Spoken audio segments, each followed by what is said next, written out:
Welcome, welcome, welcome. Hello, testing 1, 2, 3, 4, 5, 6, 7, 8, 9, 10, 11, 12. Well, we'll see if this works. Of course, I was having some sort of connection problems. And I'm back to do a little test. Uh-oh, what's that for? There we go. I see a couple people in here right now. What's going on, Cooper? Do you see me? Do you hear me? Do you hear me? Let me see if this is working. Blue snowball.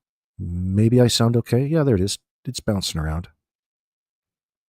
Hello to you, Cooper. 1, 2, 3, 4. I jumped on StreamYards to see if it was working in that sense. And hello. Yeah, it's working. What do you think? Here I'm in my little round box. Mr. Hemby, what are you saying, bro? I refuse to pay. They want like $90 a month to use this. So my Streamlabs is free. I grow my own there, Mr. Hemmy, but yeah. Can you see that? You see me and you hear me? Oh my God, isn't that nice? There's no dropped frames in this sense. Only like you don't get like Ultra HD. I wonder if it's, I can see my feedback's a little choppy. So I don't know what the fuck is going on. Something's going on, friends. People don't want us talking about this case. Maybe it's the establishment. Is it the Matrix coming through? What's going on, Bonnie? I'll have to test some things out. Maybe it's my system. I don't know. I hope not. I've got like a gaming computer. It shouldn't have any problem streaming high frame rates whatsoever.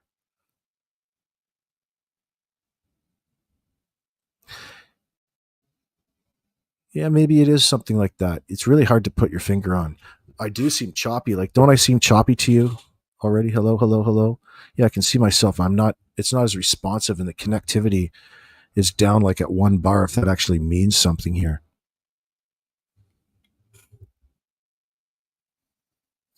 Yeah, this is the last time you're clicking.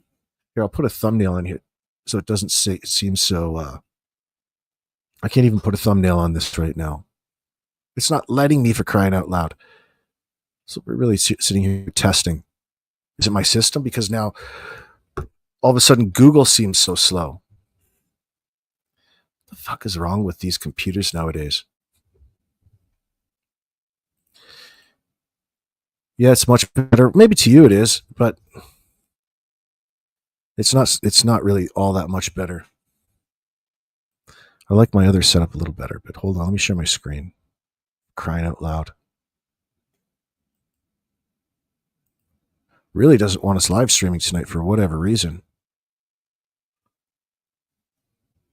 It's probably not the way to look at it, though.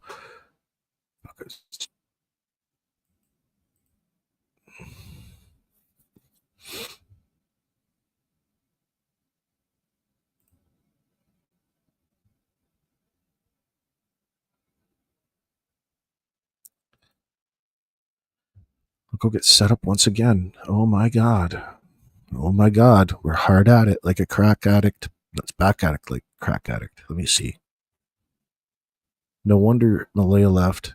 Just leaked phone calls right here. Thank God.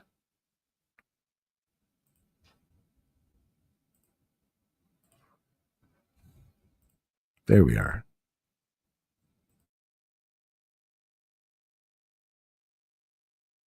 Yeah, it's not much better. This is just the free version. All out of.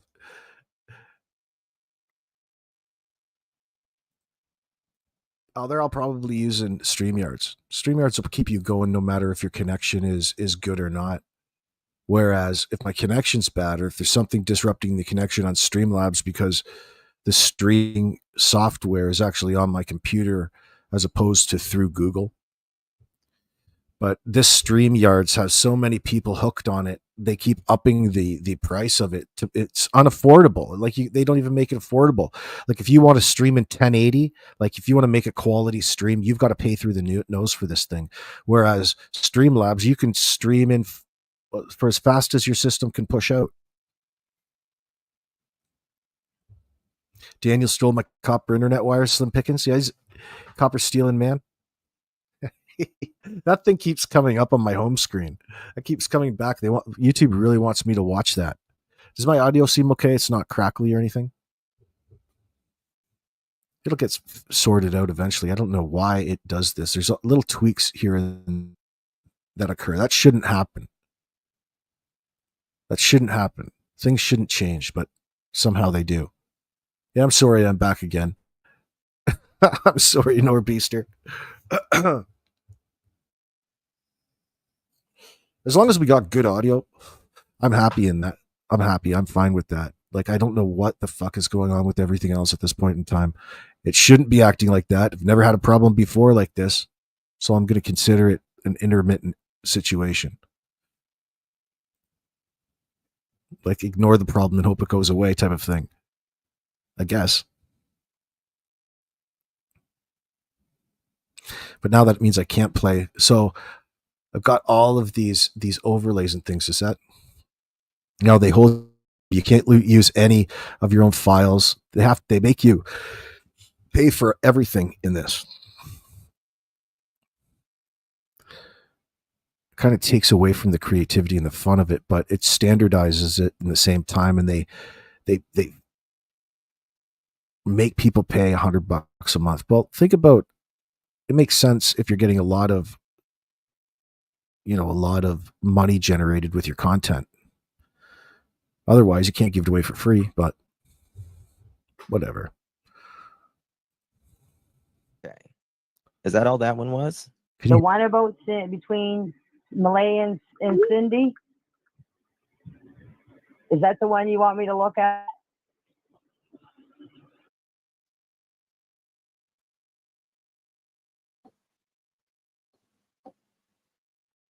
Okay.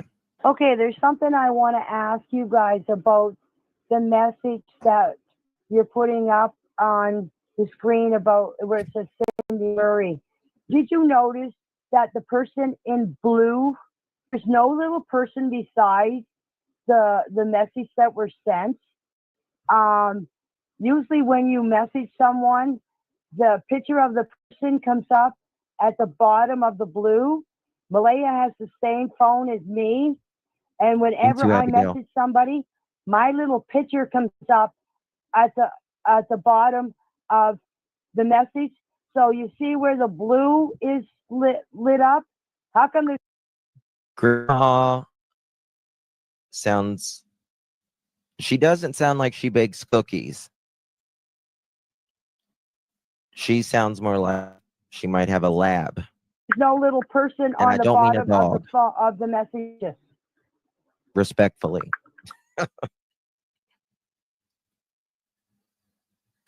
Yes, Rainbow.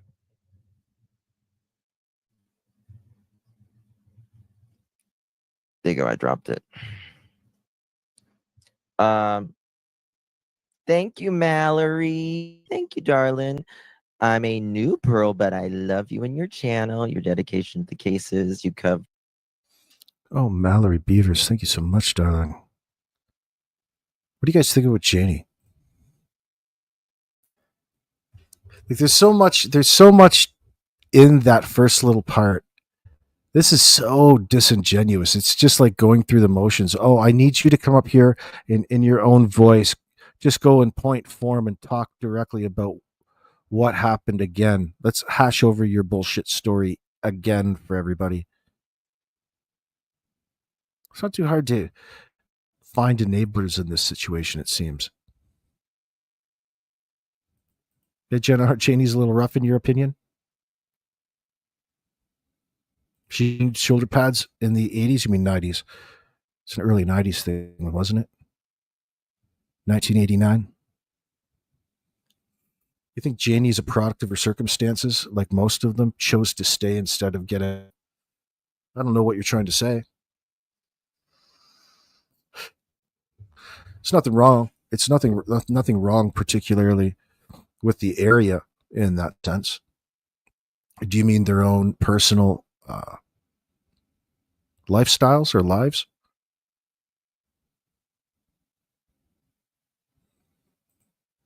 You guys go read. And I left on the girls' stream from last night. No, you guys. Heaven's sakes, you people are brutal. How dare you? How dare you?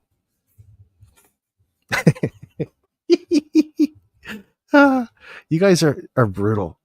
God. Because they're trying to instigate. Acadian.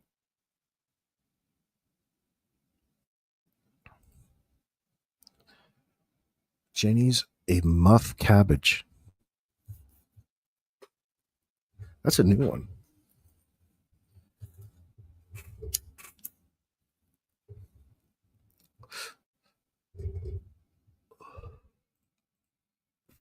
No one was allowed to touch that four-wheeler. She says because there was mice chewing the wiring inside. Well, what does that fucking matter? What does that have to do with anything? We can't fix it. Something fucked it up. We broke it. Can't fix it.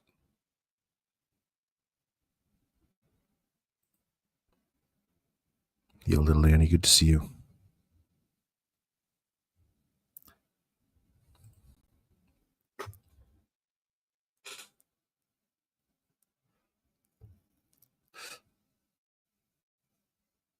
Far woke Karen. Got you really fantasizing, JS.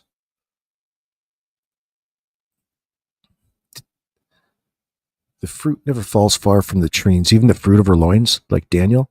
The bad fruit fall themselves. The milk's gone bad, bitches. Let's see. Hello. Let me see.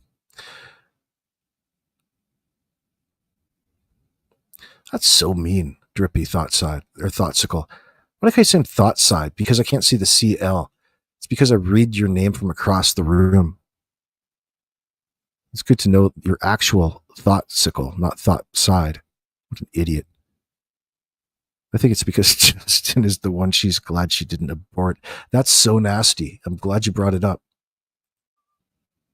I'm new to this channel. So happy to be here and listen to intelligent, logical, rational conversation as opposed to the turnip truck blabber. Oh, you guys are fucking getting me in trouble. Don't even come here and start. You guys are instigating. But welcome in, Nettie Confetti. Oh, welcome in. Welcome back in. There's always a new channel to check out, my friends. Don't get your backs up. Everybody does their part. Not everybody. There are some bad eggs, but I haven't seen too many bad eggs in this case as of yet. I'm surprised. There's all kinds of people wanting to or that have an issue about something, all about the same people, but they didn't have internet back in Janie's youth. They didn't even have cars. How come the rats got to play with the ATV, but Daniel wasn't allowed? Well, that was by force. Oh, Chomo alert. Real news. Oh, Chomo alert. Just one of my mods, if they're here, want to do the honors of taking this child sex offender out of my live chat, please. We have our limits. Thank you very much. Good to see you, Andy H. Let me see.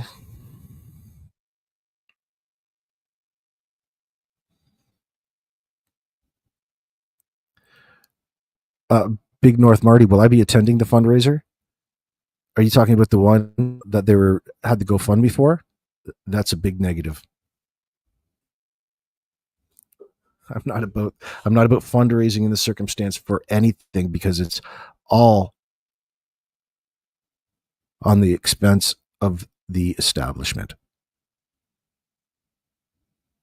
So no need for it yet. You don't need to. But you always find people that want to be there first. It's usually somebody, well, wouldn't you know it, just like, what was Rose Meyer? Do you remember Rose Meyer from Summer Wells? Grandis's friend?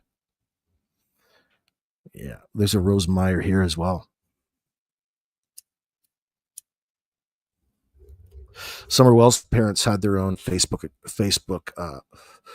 family group until my member chat got it taken down. Cooper 1234, that guy up there, that guy up here, this Productions is a chomo who hangs around this live chat. He's a real life child sex offender. I can't do anything about it. He comes in here and he looks for people and to prey upon. Tries to con you into being some sort of big important individual. He's a huge douche. Don't even worry about him. And he's got all kinds of socks. Wait till you take a look at him. Till you see this guy. You're like, wow.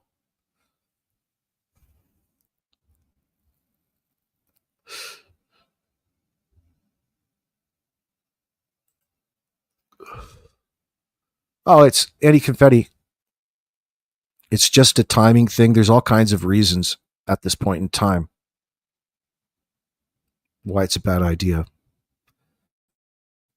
But it's one of those things that people can play stupid about and carry out on behalf of something greater and bringing false hope to a group of people. In the sense, it's just a distraction. It's a diversion tactic with a financial end goal, especially for the guilty parties at this point in time, because they want to benefit financially off of this circumstance. At this point in time,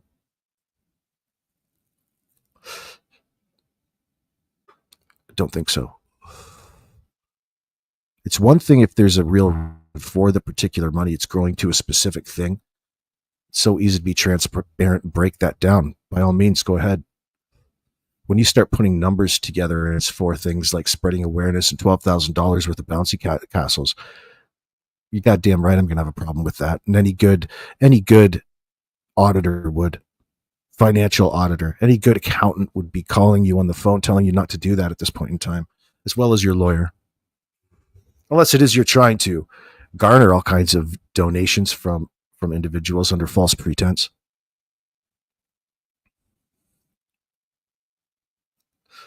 Oh, you guys, the girls of the Criming Shame doesn't have anything to do with the fundraising. They have their own little thing going on.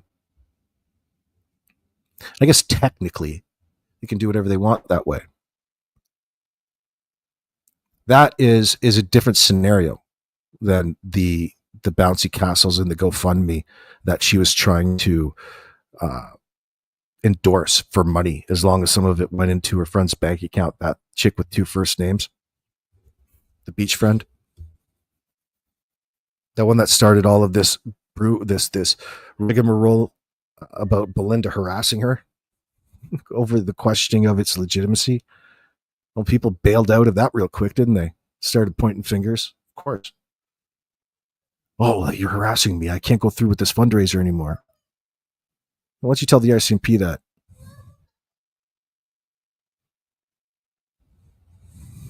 Slim pick is, you got great math going on. Their own little grift going on. You fix that for me, Mr. Hemi. Call it whatever it is. They can do whatever they want. Listen, you guys can have your opinions, but what it is, it's no different if you're a stand-up comedian or if you're an entertainer of any sort. You're going to have all kinds of swag. You're going to have all kinds of things, okay? Those two, what we just talked about, are separate. Doesn't have anything to do with the girls over there. But the problem is, if you have people over on your channel that do, then people associate you with it. I don't think that's what's going on.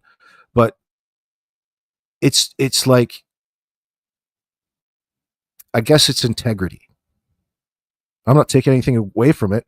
She's trying to promote things that she does. She makes all kinds of things and she takes a lot of pride in it.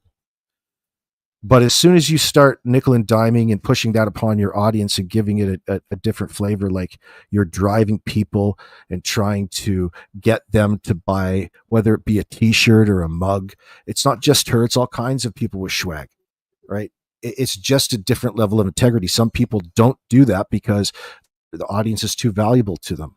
It doesn't make them better or worse. It's just different, right? Some people, that's all they do because they need to raise that money. I respect that, right? But people have a right to their opinion as well. But, you know, it's no different than stand-up comedians selling you stuff after their stand-up for performance and trying to nickel and dime every last person in the audience that took the time to or engaged in the content or enjoy the content in that sense. It just seems like a bit much. That's all. That's the only thing I see. Everything else is legit. You start associating it with missing kids, it's going to irk people. No matter what, right? It's just what happens.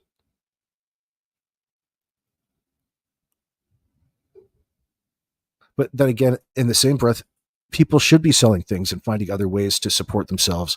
It's kind of being up here in the first place, but there's just such a thing as overdoing it. Not suggesting that anybody here, I'm speaking of anybody specifically, but you'll see that common thing. Like they're,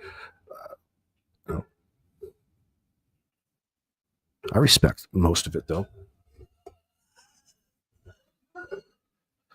You don't buy swag? You don't buy swag. Drippy. I'm not a fangirl. Okay, well, I'll take note of that. Well, I do have an animatronic grog in a Bloody Elf Christmas ornament. That sounds like my mom. Those are animatronics. Those little dolls that move like the Santa Claus in the chimney and it plays jingle bells for you. Oh, that was like top of the line. My mom just took such great pride in that by the front door. Oh, she just every Christmas just loved that. And granted, the doll was pretty detailed and nice, but I never get that shit. Like I'm like, what the fuck? You get, mind you, animatronics is always cool. Any sort of moving statue that do things kind of mesmerize you, doesn't it? It's supposed to mesmerize you in that sense, and it does. I always liked it because it was one of the first interactive toys or interactive games. Like you used to be able to go, I think Americans probably used to be able to go to Chuck E. Cheese and experience animatronics. Like you used to shoot the target, and if you target, they do something like a door will open or a woman will scream or a hat will bounce, something like that. Used to be fun. Used to sit there with like a cork gun and hit them. Patoo, patoo.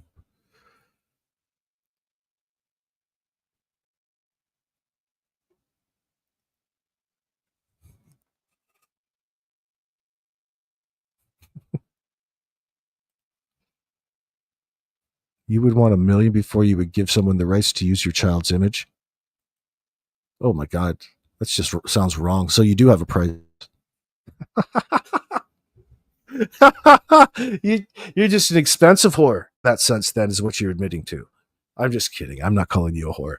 You're just naming your price like the $1 Million Man. Everybody's got their price.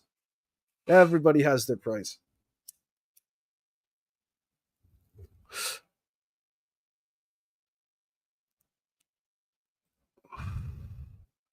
Regal Angel. You see that? You think that's going to happen fairly soon? That's we're not in that club. Oh, Joe.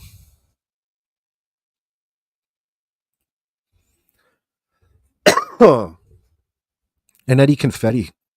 She was the individual heading up the Lilly and Jack fundraisers. Is her name Anna? Or something of the sort? I'll know to hear it. Well, she'd be running around claiming ignorance at this point in time. I'm just wanting to help so badly at this point in time. Well, of course, the kids walked into the woods. The parents even said so. You know, there's got to be those types all around, right? Oh, my God. Listen, we should just make a T-shirt. We should just make a T-shirt, for crying out loud. Listen to me chastising people for making swag. It's a fine line up here, man. You guys can't wait to jump all over people. It's such a vicious audience.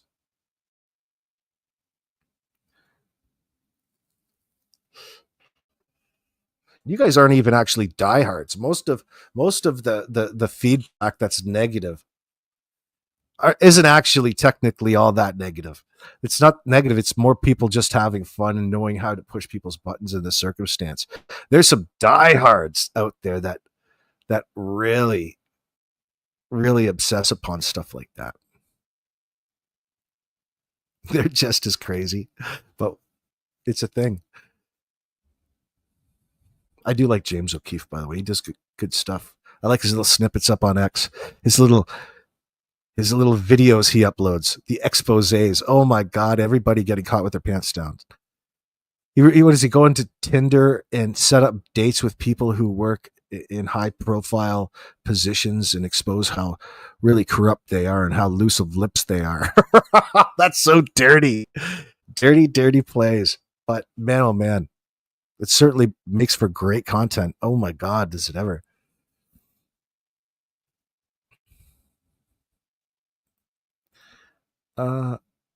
Yeah, I guess you're right, probably, Leia. Ad hominem. It's God knows we encourage that too as well, but I tend to agree. But we're never serious when we do. So then I ask you why it's not worth doing in the first place. It's just, it ends up being too negative. I hate bringing negativity to the internet in that sense.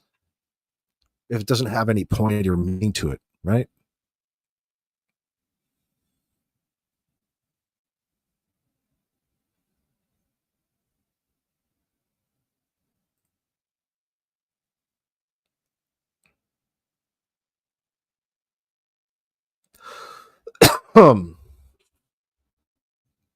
Yellow Cadian. They're basically saying the truth. I'm detecting some sarcasm. I know you're a little more skeptical of that.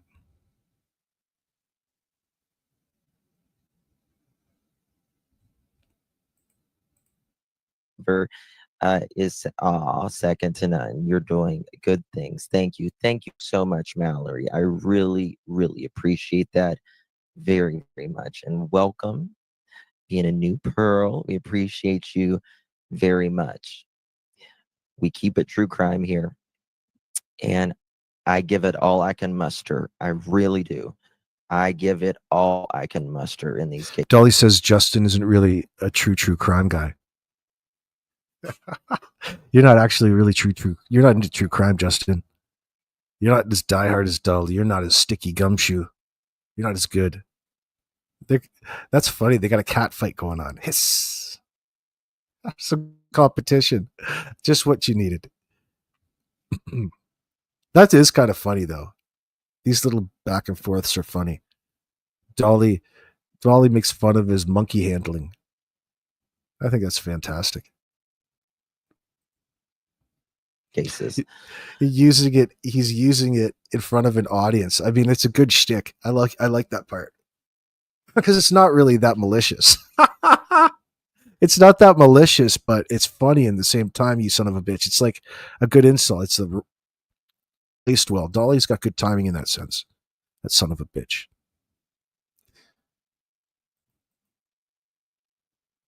Nobody. Justin's fine. He's cool.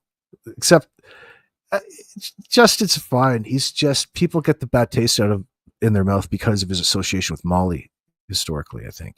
Thank you. Okay, there's something I want to ask you guys about. But I mean, I'd be contradictory if I held that against him. Christ. I don't understand. What is she saying putting here? Up on the screen about where it says Cindy Murray. Did you notice that the person in blue, there's no little person beside Molly, the message veteran. that were sent? Usually when you message someone, the picture of the person comes up at the bottom of the blue. Malaya has the same phone as me. And whenever I message somebody, my little picture comes up at the bottom of the message. So you see where the blue is lit up? How come there's no little person on the bottom of the How come your statements end up being questions? Isn't that a form of deflection? Do you notice that she does that? Instead of actually answering directly or a concise response to a question that somebody asks, they turn around and ask you a question instead as their answer to that. It's like a sales gimmick. You get that with scammers and con artists that come to your door and try to sell you fake shit, or poor sales techniques, we'll say. Like they ignore your question in the moment to keep on giving you the narrative. It doesn't look very good for Janie here. She's such a bullshit.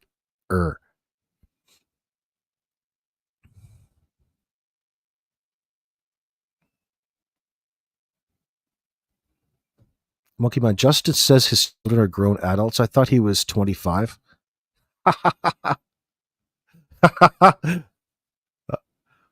Hashtag no filter, bro. You guys are chopping him up. That's funny.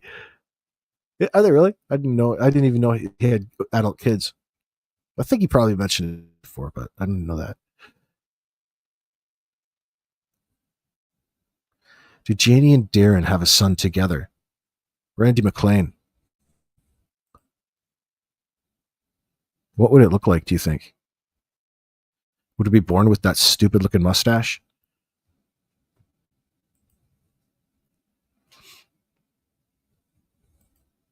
I don't know how old Justin is, by older than 25, just due to his references he makes.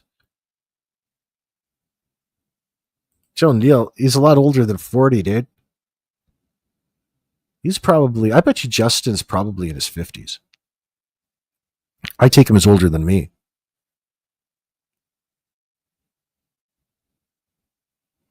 Guys are thinking he's 25. Boy, you guys will believe anything. Are you sure he's not 26? Oh, God. That makes me 24 again. Like, when was I 24?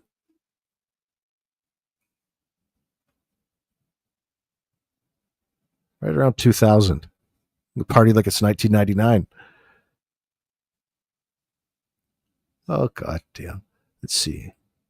Messages. So, but as far as skipping and all that shit, this stream isn't doing it, is it? It's not skipping, other than the choppiness and the poor connection that I'm having.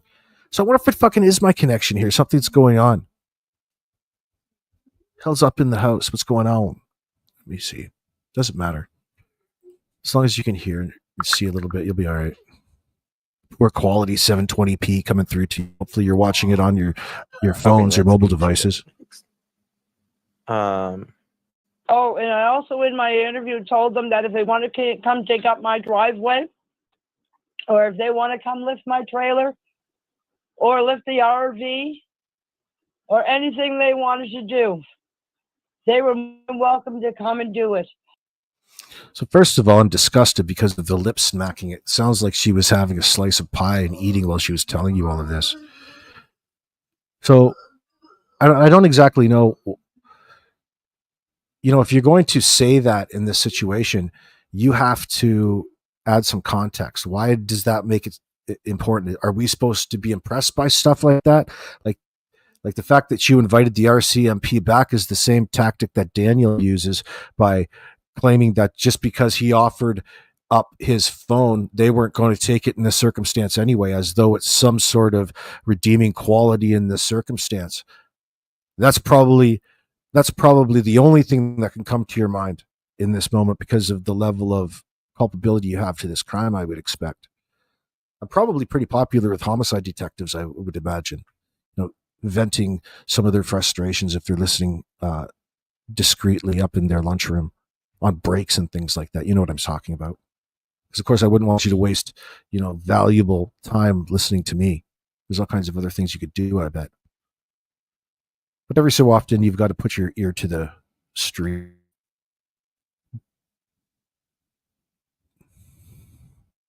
AB, you haven't got the new 1G internet yet? I don't have to worry about you. I'm all cabled up. I'm connected. But just interesting. Something's up. Something's going on electronically, network-wise.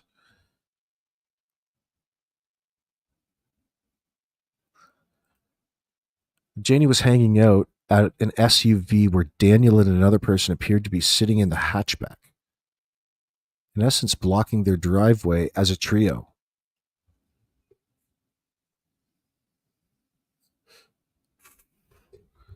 Maybe how they roll. What are you saying, Canadian veteran?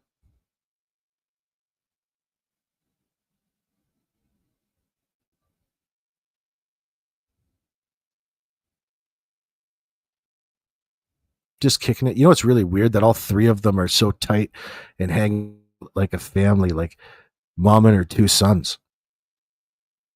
Just all chilling together, kicking it, putting around on the RV. No, nothing to see here. Nothing suspicious with this trio, is there? It doesn't really seem like a well-adjusted family in that circumstance. Far from independent, quite the opposite, I would expect. It's nothing, not even hating or judging in that sense. Like it's bizarre. And all of a sudden, this crazy batty old lady's talking about her being the wheelman behind a four-wheeler with her boys on the front and back in a desperate attempt to make it look like they're searching for two kids that they already know are gone for. Christ, they reported their kids missing, not lost. Tense is important. And they divert at every angle. All three of them. Deflect, you could call it. But it's otherwise a diversionary tactic. Like, look at what she's doing there. She's not answering anything. She's not telling us anything. She's reciting, and then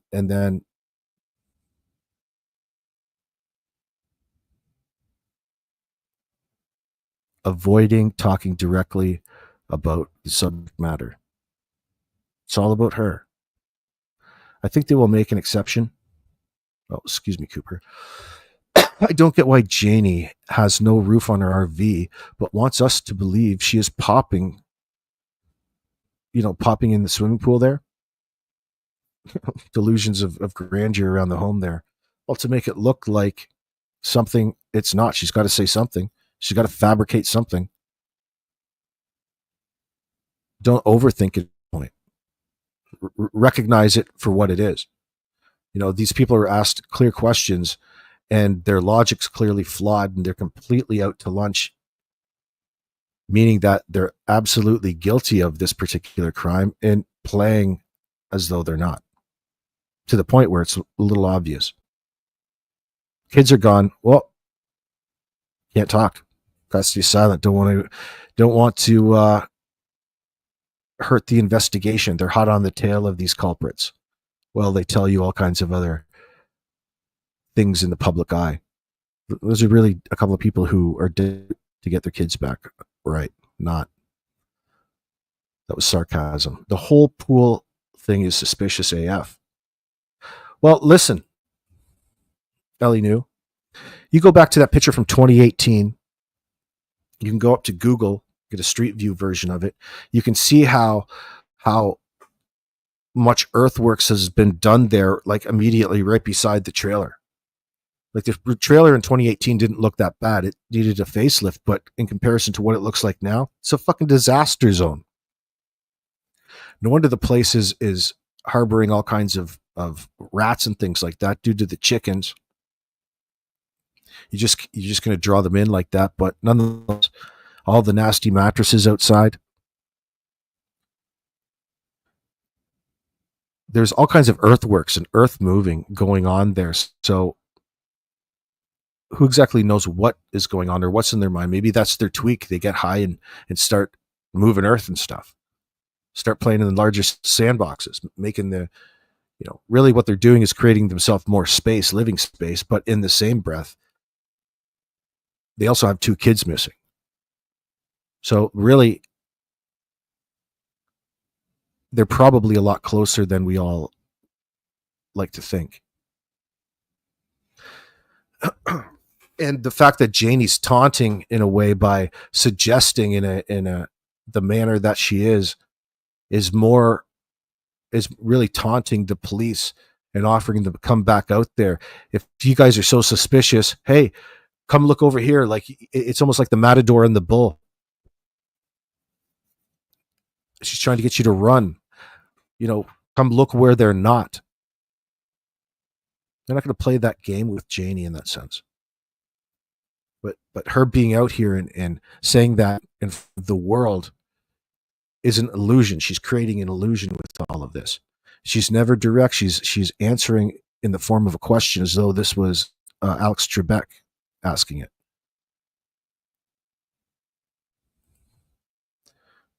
The poor thing, Janie effed up. She missed a boot print when she tried to rake out the evidence. Maybe that's possible. And that's why there's only one left.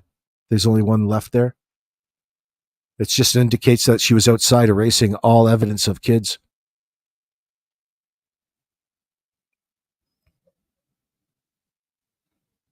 You know what would be really fun to see? I just thought of it.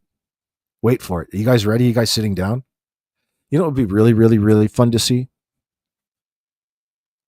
Like a split cross interview with detectives interviewing Daniel, Janie, and Malaya all at the same time. At some point that's going to probably happen. It's going to be fantastic. Man, that is going to be a funny day. Imagine sitting here watching detectives question them. I'm talking in a couple of years when all of this comes out. Of course, we're not going to be able to see it now, but these are the types of things that keeps me excited and motivated. Just going to make that moment so much more understandable. That's all. Not that I'm so happy about situations like this. I don't want it to make it look that way, but I'm trying to bring our hopes up when it's so, there's so much despair about, because sometimes it can seem like nothing's going to go on, and these people are guilty of sin, and it's always the same reasons why situations go cold or the like. But how could this possibly go cold when there's so much uncooperation going on in reality with police? Because of all people out there, the police are going to be the ones that ask you a follow-up question to things. And it's going to matter how you answer it. It doesn't really matter how you answer follow-up questions out here on social media, does it? And the more confusion you create out here, the harder it is for the cops to recognize what exactly is going on, so they're more likely to dismiss it in relation to the actual statements, and they'll fall more times and just dismiss it and ignore it and call it just the craziness that happens. So there's a methodology to his madness and all of this. But again, we don't need to point this out to understand that this motherfucker is guilty in this circumstance.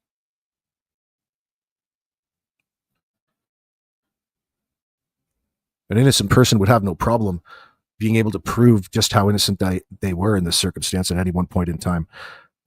And the mother at this, now, even after her recent statements to Sonny in this conversation, you can see them. There's 17 parts to it. Don't like to focus on it too much, even though it is interesting, probably will be interesting to you. I feel at this point it's just feeding into and causing this really immature divide, because no matter what you say or do up here, people will take sides. So it's better that I just leave it the way it is. For the simple fact that by the level of bullshit just how guilty she is, in my opinion. How desperate she is to not really answer these questions at this point in time. Where have we seen that before? Jacqueline Trezell West.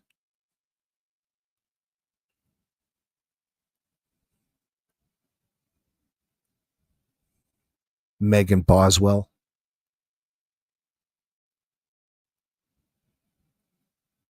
Letitia. Candace and Don Wells. Candace Bly. Grandis. Lots more. What about Lilani? Can't forget about her. Just when you think that you thought enough, another one pops into your mind. Lilani Simon, of course. Lilani is a good example.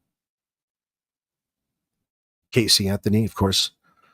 The prime one above beyond, one of the first ones. Casey will say in relation to the true crime genre that it's become now. Yes, that would be true. But people have been acting like this since the dawn of man in that sense. It's not like it's necessarily a new phenomenon. Although it's gotten a lot worse because of the amount of stress and controls upon us as human beings alive on this earth. The biggest controller of man is our finances in that sense. Is the RCMP equal to the FBI or local? When you're wanting to make a comparison like that, they are the equivalent to the FBI in relation to what they're detailed to investigate and the fact that they're a federal agency. But in reality, it's an established, that has a lot more alike, yeah, they have their issues as well. I'm not going to get too distracted. But yeah, it is.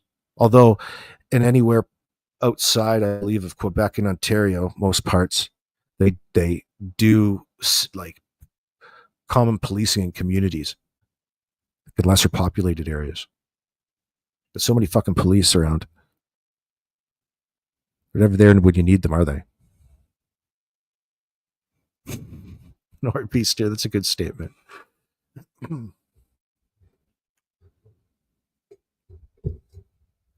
Always in some trouble. They are. I think it comes with the territory, though. But it's an easy place for people to abuse their power. You know what I'm saying? Any federal agency like that. I think that's really what the underlying tone is I'm trying to insinuate. Like any agency, they can be the people that are placed in these positions of power abuse and can often make decisions that are contrary to policy and or our wishes and act on our behalfs, because of course they have overseers, and the overseers of course are the ones that have the real power.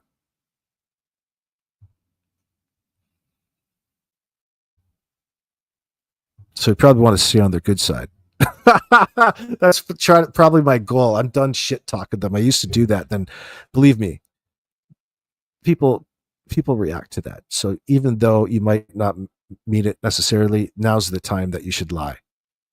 People will call you patsy. You don't have to say anything bad against them. Just remain neutral. I'm neutral, bro. I'm not like that.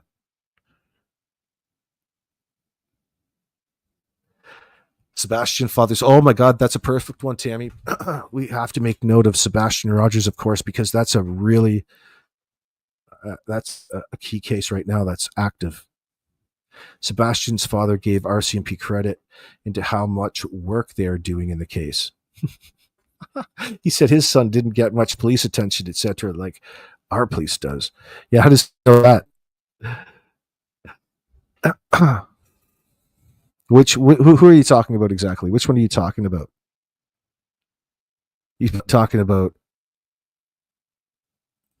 Sebastian Rogers' actual dad is a bit of a fucking idiot. I'm going to be honest with you. That's my opinion. They're both idiots.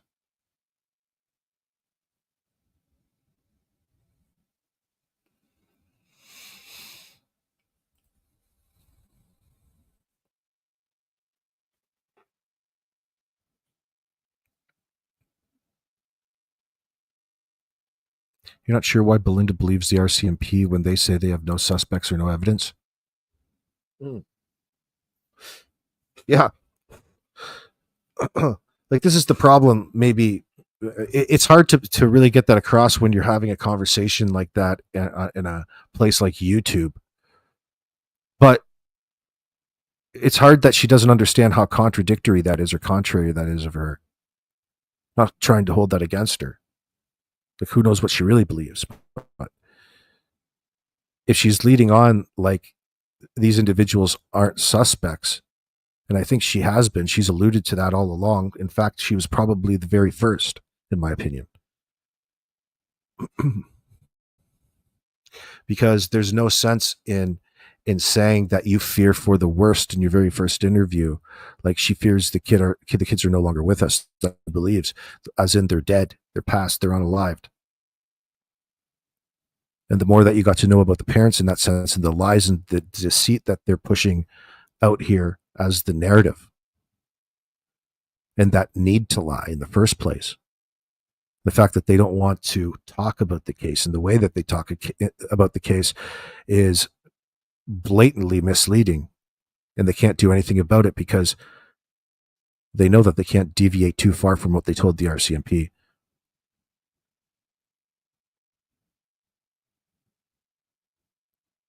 And shame on Sebastian's dad for trying to steal some sort of thunder away from another case and comparing it to his. If you have a problem with how things are handled, you as his father need to go and handle it yourself, not through shit talking in the media. You can go and actually get outraged at the people involved and put pressure on them that way. But you don't like to do that. You're a pussy.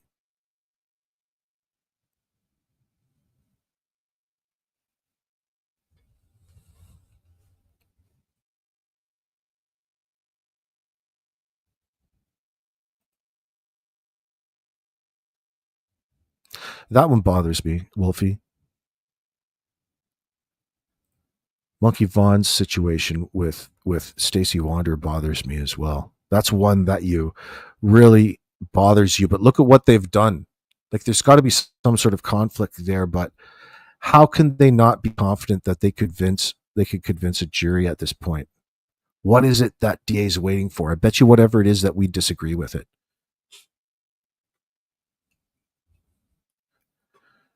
You couldn't imagine that some of these situations are just backed up because of courts so busy. That's hard to really believe. You think that they could be able to accommodate more and increase the workload in order to get through these goddamn things quicker.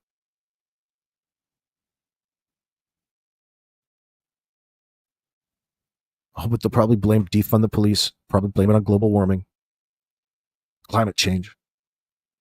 Would an RCMP officer know what the investigators know, though? No. When you're in a federal agency, especially in an investigation like this, you have a tight team of investigators, meaning the Special Investigations Unit. And then everybody on the outside wouldn't have a goddamn clue because they've got their own traffic duties. They've got their own other things to attend to. Why don't you go and play in traffic, pal? It's not like everybody is in the know. These are sensitive because there's children involved. Like you don't get to communicate with the investigators or detectives directly in the sense. There's going to be people that work the case because they were the responding officers and they have some sort out, but this at some point is beyond that. And there's a secondary investigation going on. And then they'll bring in some specialized dudes, probably guys that are retired to help them because they're panicking. They're so God, they haven't handled something like this before.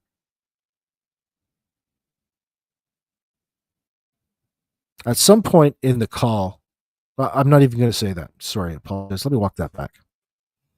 I trust in the detectives up there. It's not all. They have to do things a certain way. I'll tell you one thing. Those two aren't getting away with murder in this circumstance. This already you can recognize just from experiencing the family a little bit and the volatility of the scenario that they've directed us with the information that they volunteer, especially when they are recorded in front of the CBC suggesting things. Now, that's going to be strong evidence in front of a jury and convincing that these people are in fact lying and suppressing information. The fact that you get in front of a camera and admit to something like that and bring it up is a tell. And you do it. Their whole reason for doing it is so that they can hide out under the false or false assumption that they're too transparent to be guilty in this circumstance. They volunteered all of this stuff. But what did you think was going to happen anyway? They think that doing it and suggesting it to a group of people is somehow going to work in their benefit. It's foolish. And it's just a measure or a show or tell at how desperate they are. Because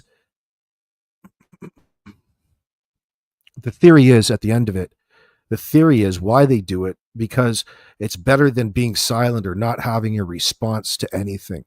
Like if you don't want to answer a question, the first thing that you do is answer it in a way that has nothing to do with what it was that you were asked in the first place, and pretend that you're confused about it or you don't understand the meaning of the words that were in the sentence that they're using to you. anything to get away from that sort of suspicion. It goes on with every single question with this entire family at any one point in time. I have nothing to hide. The kids are not here on this property. But they did put a drone underneath underneath the trailer. They had an army. So the question is, why did she originally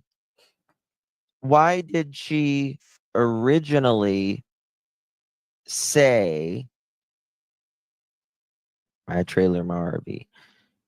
Why did she originally not want them to go in?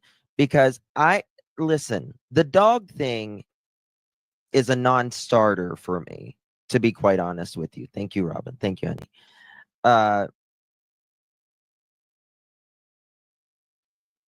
Like, put the dog on a damn leash. There's 2 children missing. Janie's eating McDonald's. Do you know that, monkey mind? Or are you just being a smart arse? She's got her mouth full. She probably thinks it helps.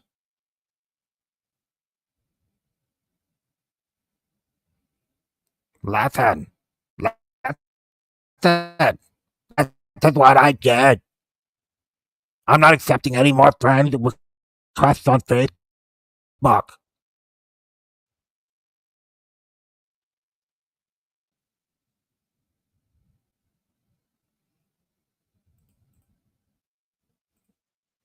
There's 2 children missing. Right? I don't think the kids were in there or anything like that. I want to make that clear. And then why did she start crying about, Mom, they're not blaming you? Right? She could have got someone to walk the dog. Yeah, put the dog on a damn leash. Diversionary tactic.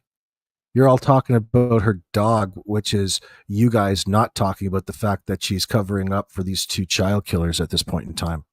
Anything but to talk about the subject matter at hand. You've got to utilize and throw out a few red herrings in order to distract people away from the direct answer in a situation like this.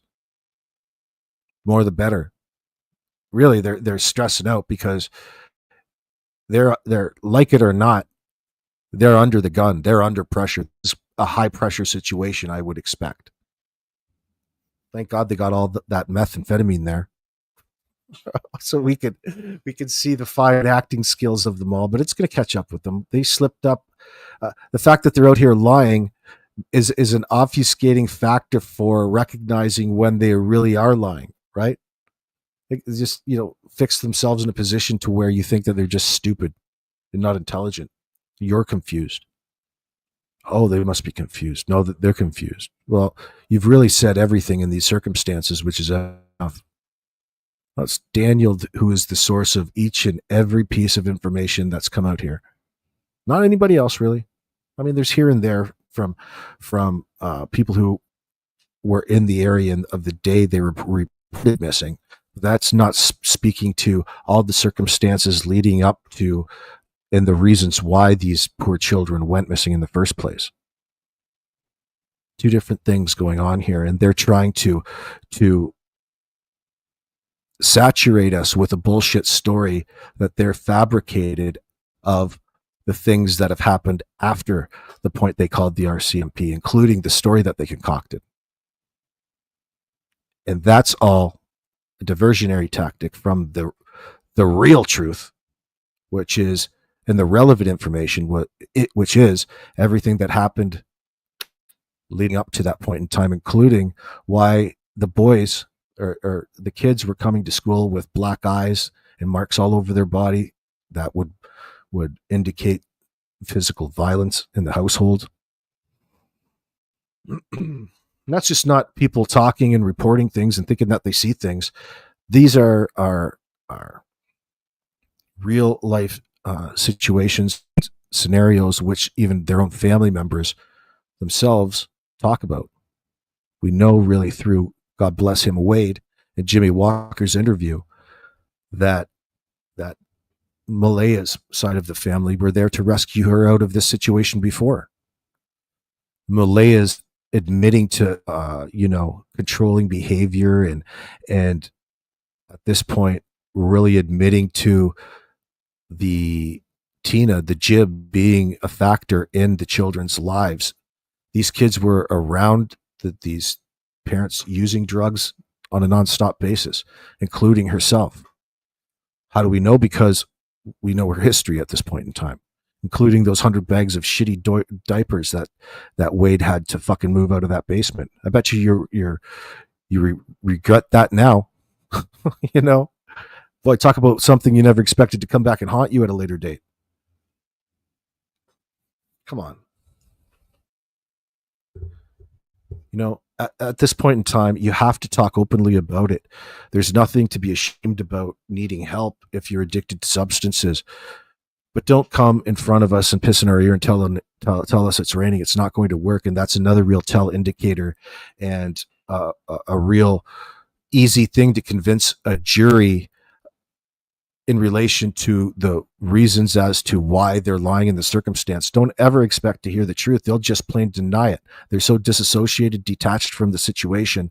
It's easier to deny in efforts to self-censor in that circumstance.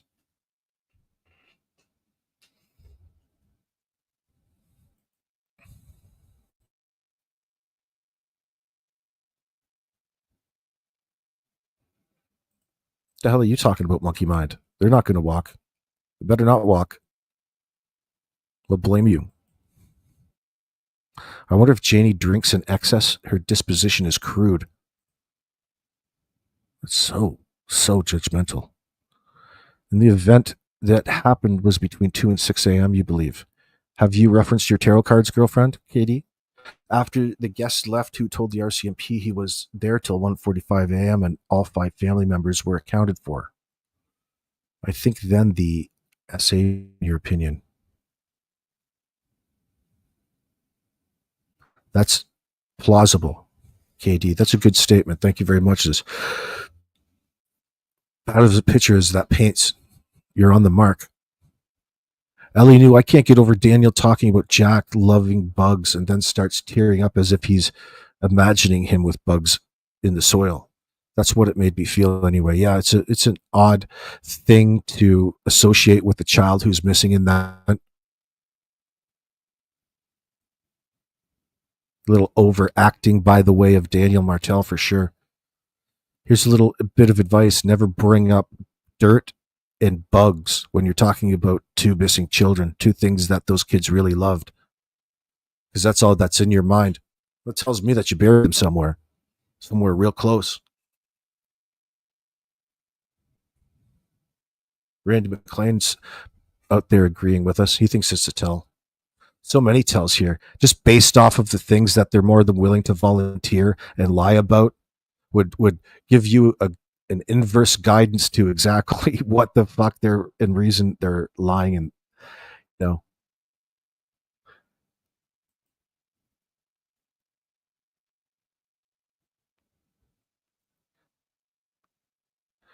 got to start thinking about encouraging the public to go out there and start searching.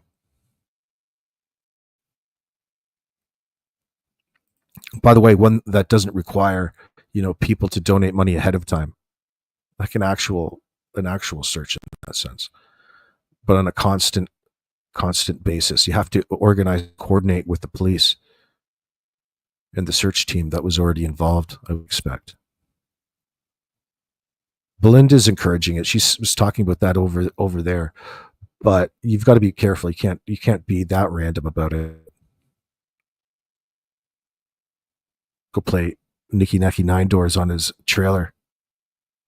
You guys are lucky that place is such a shithole. Nobody even wants to go there anyway. It'd be different if you did have that pool. People would be over there cooling down in the summer while they search.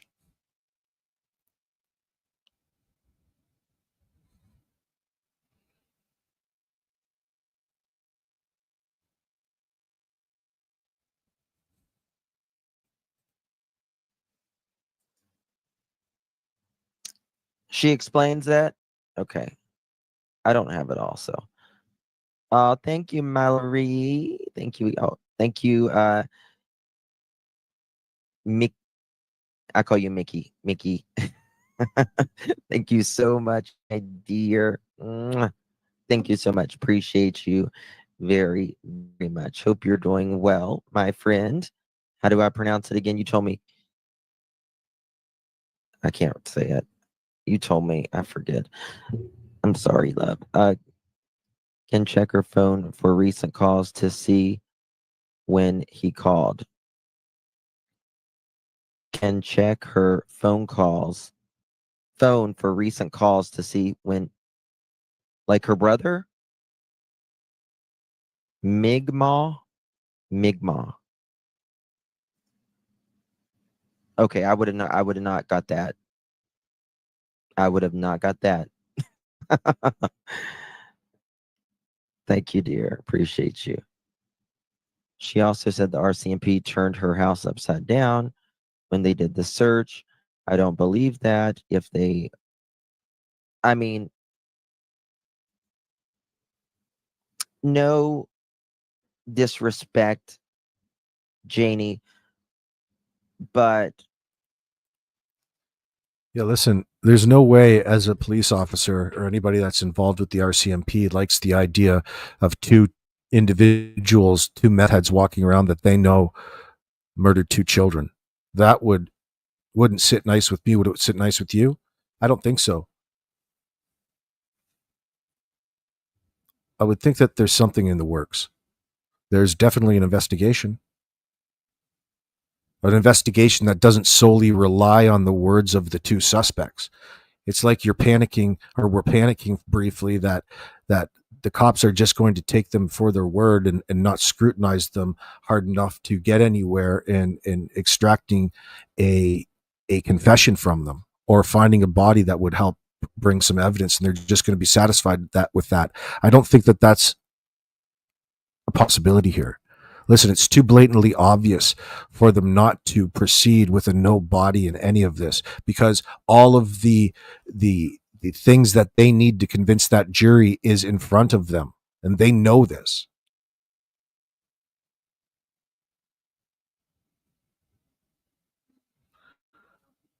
But that sort of stuff doesn't just appear necessarily. It happens over a longer period of time. It has to become cumulative and accumulate, unfortunately. And the best way to do that is just play along, be as understanding, and lead on as though you're not suspect of them until you can't ignore any of the evidence anymore, and you have to bring them back in for questioning. And then you start asking them questions where you've got them and know already that you're going to be able to trip them up, because the lies out there are so obvious to us. That's not going to be hard to penetrate them and get them talking. But if you do that too early, you risk losing and missing another opportunity with not having enough evidence to back up whatever line of questioning you want to approach this with.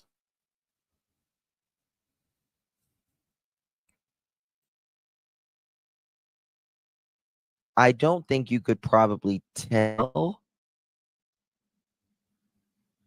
I'm just a little judgy here, but based upon the outside of the home, RV, that you could and don't think that they're going to tell you. Like, that's part of it. There's you don't want them to be open and transparent in situations like this. If they were, you'd be able to stay one step ahead of the cops. And they're already at a disadvantage and trying to have to figure out where exactly these kids are. How could a reasonable individual not be scrutinizing or skeptical of the bullshit claims that these two known tweakers reported from a 20-minute window, and they claim and put the blame back onto the kids in the first place? They hit every red flag that's possible to hit in the circumstance, all right, already. And the risk, even to psychologists, these kids are in such a high risk environment of this happening to them that all of the statistics apply in this circumstance. So on that basis alone, they're going to walk away from it. It doesn't mean that they have to bring them in, but you can goddamn well bet they're working on it. It's just not that easy.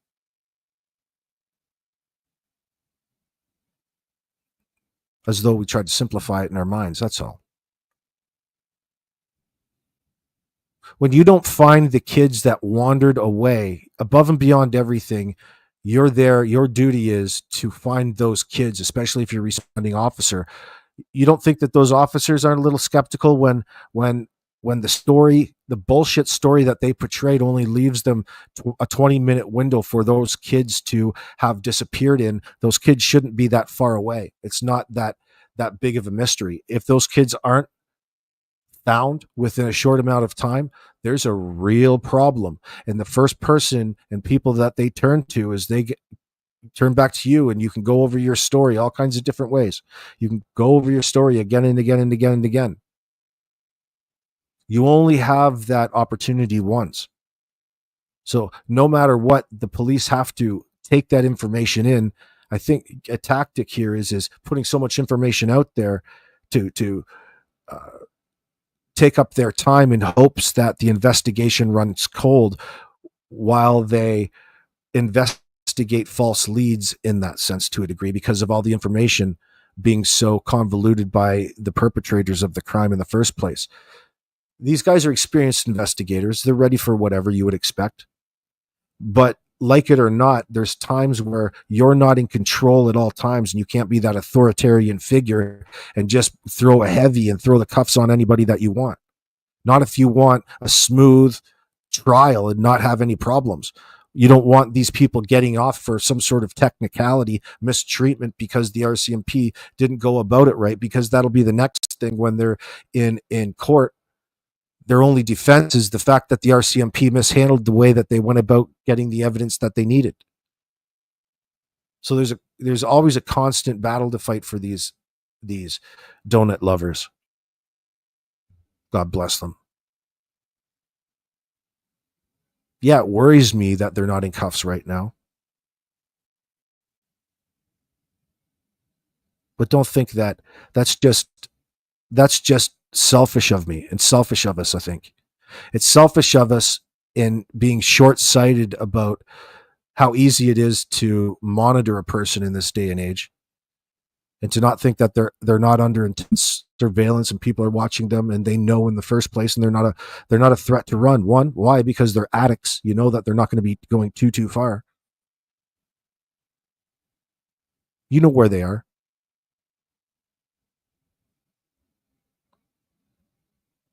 And they're the ones in control of all of the information that they need, and they're building their particular case against them.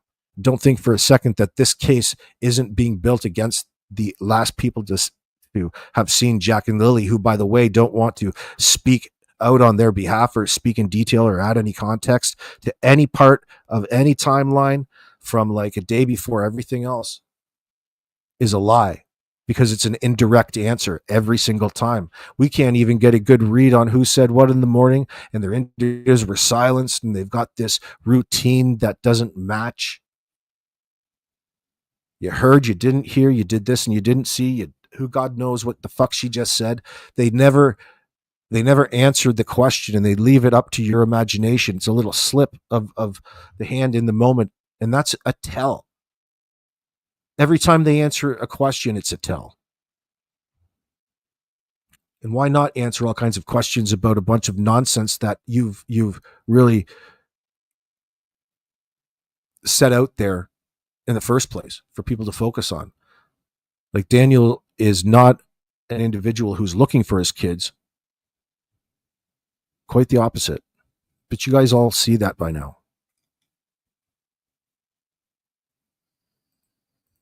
Tell whether it was turned upside down or not. I mean, I just don't think you could tell. Respectfully.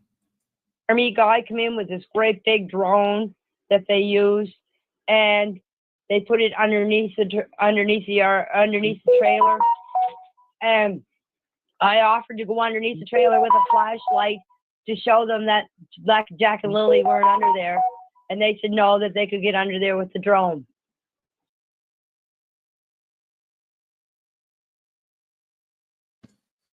Yeah, she did let them in. She did let them in. But the thing that gets me, Mama Angie, is the RCMP said, well, I'm, going to have to get a warrant. And they supposedly left, according to Belinda. If she had cooperated, that's the way Belinda, in my opinion, made it sound. Right?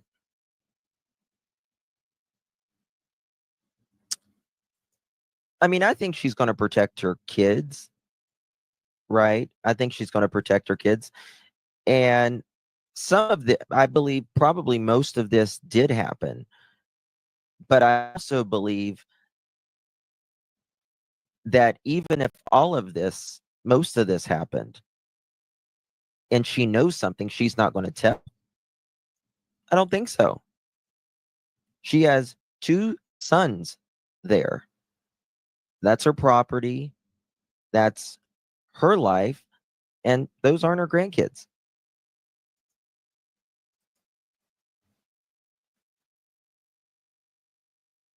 Is that it for that? Okay. And I'm not here for you guys to feel sorry for me. I'm just here to tell the truth. You guys have your own opinion of me. I have nothing to say about that. I'm just here to tell the truth. I want Lily and Jack found, and that's all I want. Thank you, Andy. I'm not convinced. That isn't so convincing, is it?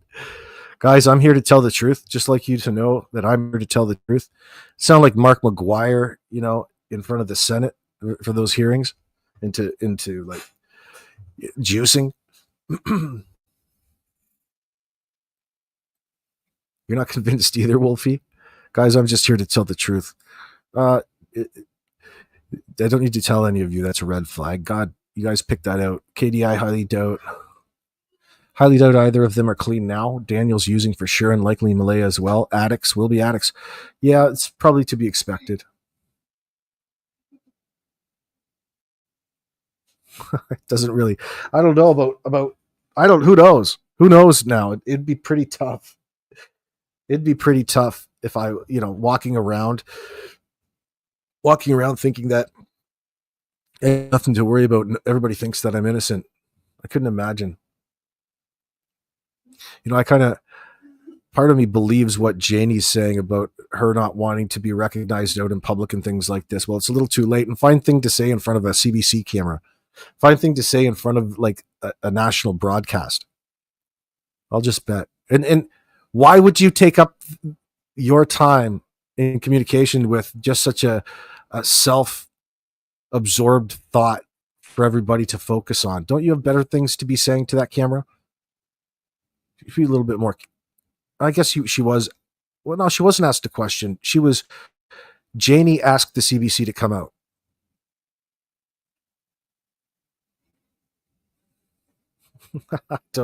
If they do, I don't know, Monkey Mind.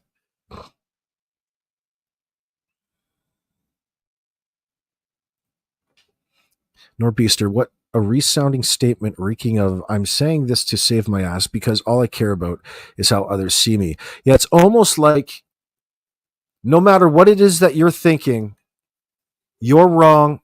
This is what's real. And that's it. Do you know what I'm saying? That's what it's really saying. But in saying that, Janie is revealing that obviously she must know more about a situation that she's claiming not to know anything about. If she knows every single thing, except she can't tell you what time because she was so busy. They're all in and out of sleep all day. I don't believe that one bit. Except for that one little time she was up raking the driveway, leveling it off. The hell out of here at this point.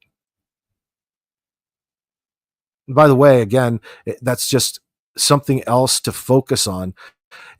They want to focus on exactly where they were at any one time during this process, and they'll go recite it and recite it and recite it over and over again, because that's what the cops really are going to make them do in an interview scenario anyway. So it's training them more so than everybody else. It's training them how to continue this little deflection with their story, we'll call it.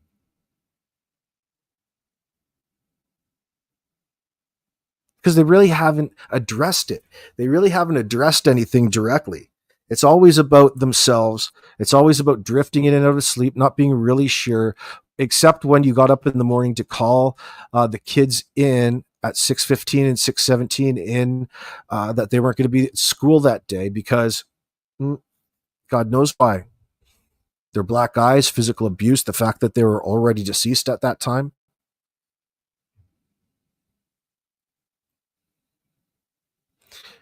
You know what, Lacadian? They should just gear up some laser listeners and bounce it off their windows, because when everything is quiet, maybe they just need to bug their phones, just listen to them talk. Put some software up on their phones and do some recording of their private conversations.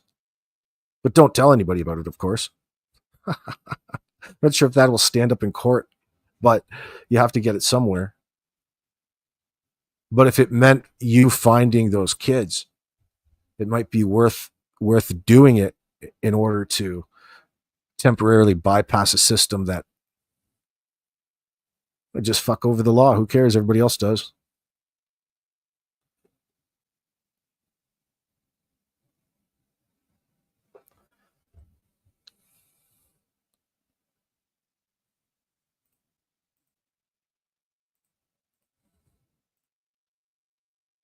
Oh, there's one thing that I forgot to mention. On my interview, and I'll tell you now, on my interview about the sliding door, the lady that did the interview, her name is Allie, very nice lady. She was the one that opened the door. I asked her to do it for me so everybody wouldn't think that I was doing something to disrupt this investigation, or people saying, oh, she opened it up lightly, or she did this, or she did that. Now, does that make any sense to anybody? Like that statement that you just said was absolutely le retard. Okay. What is it you're actually saying? Are you trying to make it look like you're an idiot? And Timu is the worst addiction a person can have. If you start taking her for an idiot, you don't recognize that it's just a simple lie. Like, what does that have to do with anything? And why are you volunteering this useless information at this point in time, I wonder? See, they want you to think. What they're really saying with that is that they're wanting you to take everything that they say as evidence that would somehow exonerate them from any wrongdoing in this moment, because why wouldn't it? Because of the way they just presented it. That's what they're saying. That's what she's saying to you without saying it to you. But that's not what the words that she just used in the story she just portrayed would and should have done.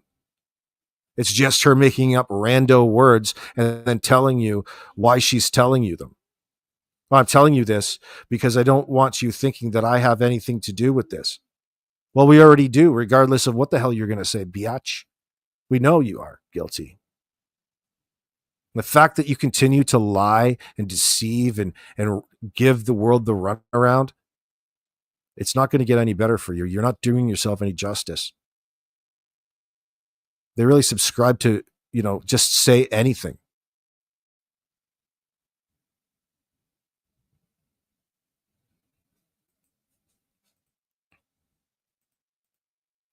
I got Allie.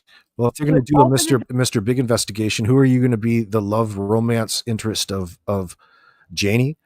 Are you going to break them by being the love interest of Janie and breaking into her heart by, entering her life into some sort of romantic relationship and some bedroom talk? You're going to set a honey trap for her and extract a confession? Be taken into this incestuous relationship and get between her and her son? My God. Door twice. So she was the one that opened up the door. Let me just say right here, I don't give a wooden fucking nickel, pardon my French, if that door is silent, 0 decibels, no decibels at all. The fact is, you had a preschooler, and a 6-year-old. Yeah, that's a good point. You know what, Frosty? You got me thinking there with this. Got into this conversation with someone in my comments, not like an argument or anything. It's people put stupid shit in your comments, and it's to get people to react sometimes. I'm not sure if this was one. But somebody in my comments was trying to tell me that the cops are not allowed to lie to you in Canada in this circumstance. I'm like, well, it depends what you consider a lie, I would expect. You know, what does a lie mean in a circumstance like this? Like, what do you think a Mr. Big investigation is? Like a sting operation. That's deception, lies on part in order to entrap people. You know, no matter, you just have to word a little bit differently. But my point is that somebody wanted to argue the scenario like this, and your point kind of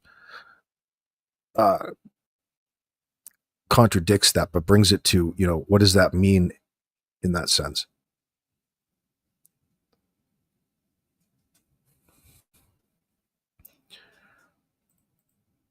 Kindergartner in there, and your ass, both of your asses are laid up, and you supposedly have sick kids home for the last 2 days. Nobody. Yeah, exactly, Ellie knew. They're so focused on the door because they want everybody to believe the kids walked out of it. You remember what we just talked about them being overly focused on a bullshit narrative? If they have to be in front of a camera, they want to be able to talk about something that is not associated with the scenario that really went on. So this focus on the door is something perfect they can focus on, and she can tell you that her sliding that door somehow exonerates her from any wrongdoing in this cover-up of the brutal murder and subsequent cover-up of the perpetrators, which was their family. First of all, friends, how can you be a police officer? You know, how could you be an investigator in this and not see the bullshit is in front of you? Like, how did you graduate police college?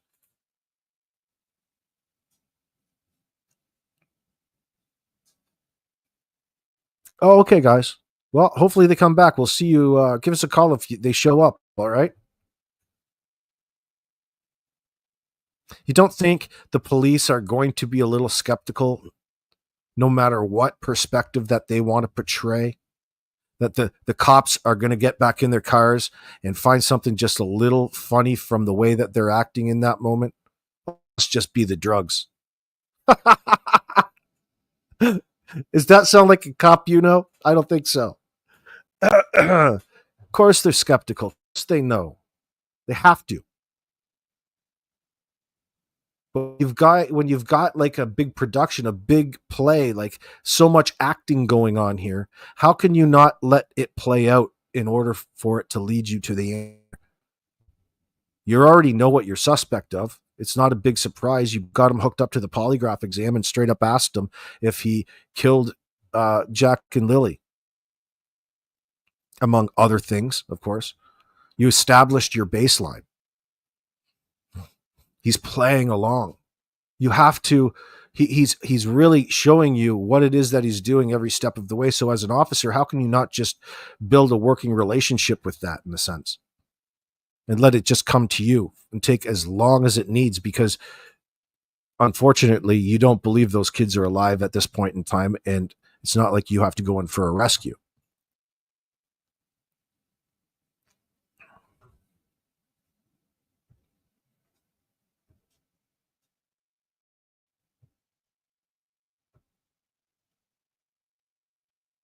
Canadian veteran, so Daniel's initial narrative on checking the borders is garbage.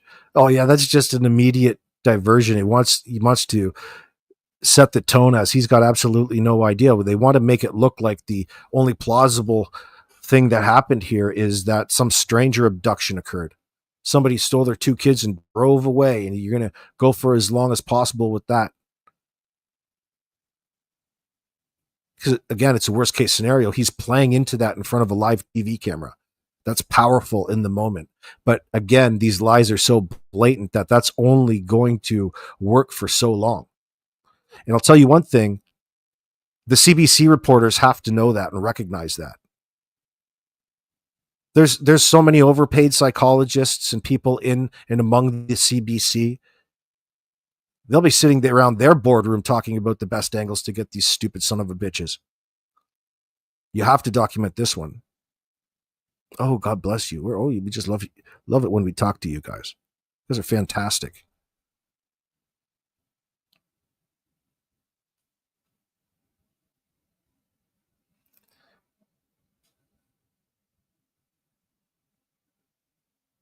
What's going on, Frosty?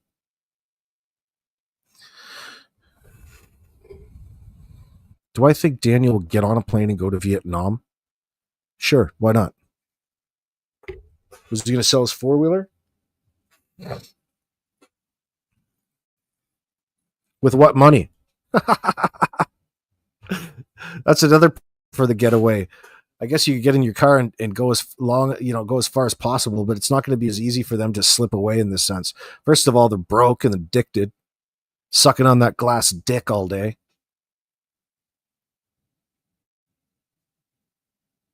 They won't even get up and look for the kids. What do you think they're going to do? Run away from the cops? Come on.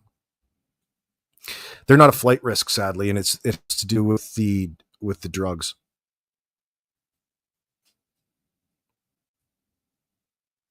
Oh, just lurking. You're completely exhausted with this case. There isn't going to be any real answers. But why don't you go ask Daniel? He's got all kinds of things to tell you. Honestly, the fact he was on his hatchback not searching or hanging posters in the Westville to ask for help, that tells me he doesn't want them found. That's just another example you're bringing up. Yeah, what was the first? Like, there's no set way that you have to be when your kids go missing. So it's a bit of a trap of a way of thinking. It's a bit of everything that makes them look so suspicious. You're right, Lacadian. They'll be watching 24/7. What do you think, that there's a recipe just to have your kids disappeared? All you have to do is just call the RCMP and lie to them? Works every time? You think that that's going to be the way this ends? I doubt it. No, I don't buy into that, Monkey Maid. No, Daniel is not invited to this channel. Neither is Malaya. I'm not interested in them. Wade, another story. But at a much later date. See, that would be not to interfere in that sense. I'm not interested in what two liars have to say, especially in this circumstance. They're absolutely guilty, and you're more than welcome to pursue charges if you don't like the way that I'm talking to you. Tough shit. Just speaking the truth, speaking my outrage. It's absolutely true, brother. You need to defend yourself. I'll be awaiting the discovery, my friend.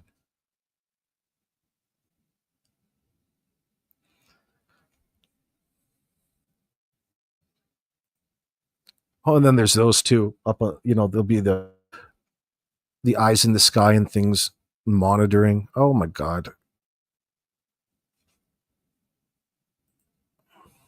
That's right. We already recognize the need and the reasons that they have to lie and spread that sort of disinformation. No, but don't worry. Malaya is monitoring things. She recognizes it all as misinformation. The stuff that she's not paying attention to. What a shit stain. Everybody got their asses up and checked on the kids. Okay. And you didn't have a fucking lock or a chain or anything on there? I don't give a shit. It burns my ass right there. That really does. Don't make an excuse. Don't make an excuse. That's bullshit. When my kids were little... By the way, that's an interesting statement to come in here with, That's really funny. Who was that came in here just now and said that they've grown tired with this case right now? I think they're insinuating that they disapprove of the particular topic at hand, and it's all played out. Well, wouldn't you normally just change the channel and lose interest and move on to other fucking things? Do you have the need to come in and state how you feel about something in the chat as though it's actually relevant to something. I'm not sure. Maybe there was another point that you're trying to make in relation to what I said. I'm not sure. But I just thought that that's a funny way of trolling. That's a real sometimes there's some unique ways of just trolling someone's chat. Drippy Thoughts Side gifted 1 AB membership. That's very generous of you, darling. I really appreciate that.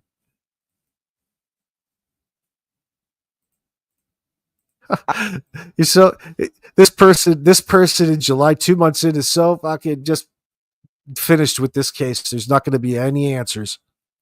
What do you expect? You don't need any answers. Somebody that needs somebody to tell them things in circumstances like this probably shouldn't be all caught up in the situation.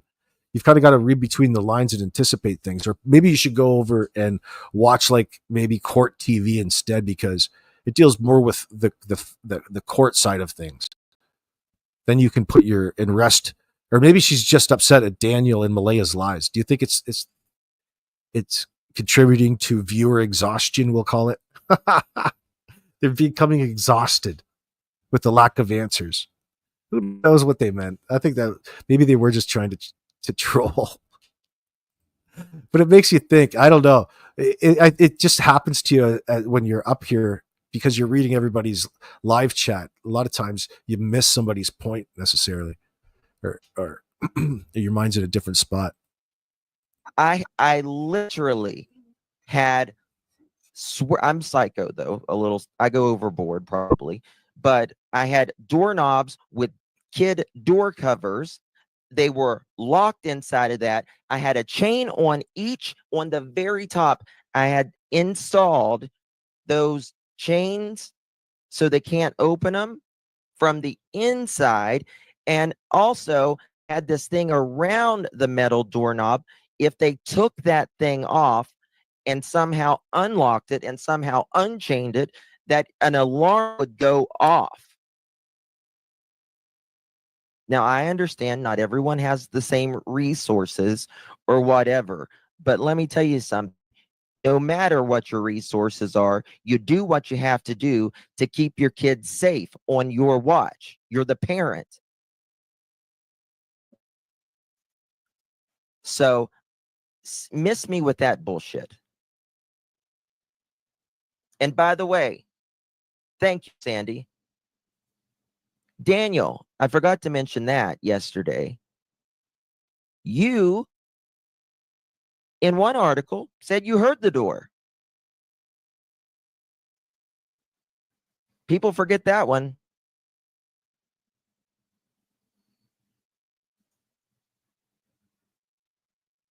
So, I don't know with what the problem is of getting your ass up, seeing if your child, the child goes to sleep at 7 p.m. and it's 6:15 p.m. You're up anyways. Best person to do that, Jimmy Walker's already out there in the game. You should collab with Jimmy Walker.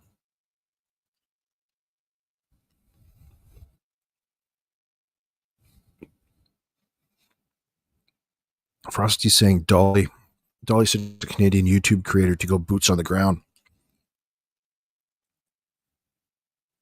There's all kinds of fantastic creators in the Nova Scotia area. It's a good idea, though. But it sounds like there's people on it, but there just needs to be more, like a lot more.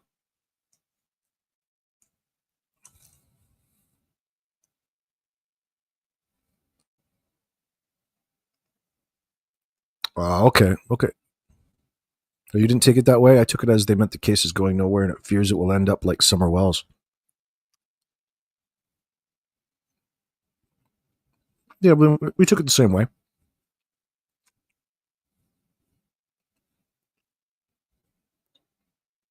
I was just tripping. Yeah, Jimmy Walker. That's such a great fake name.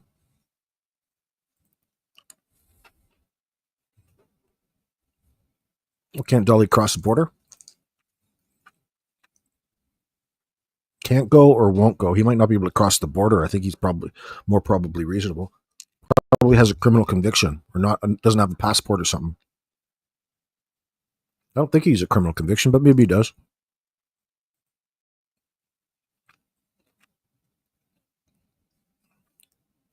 Yeah, good night, Randy McLean. Good to see you.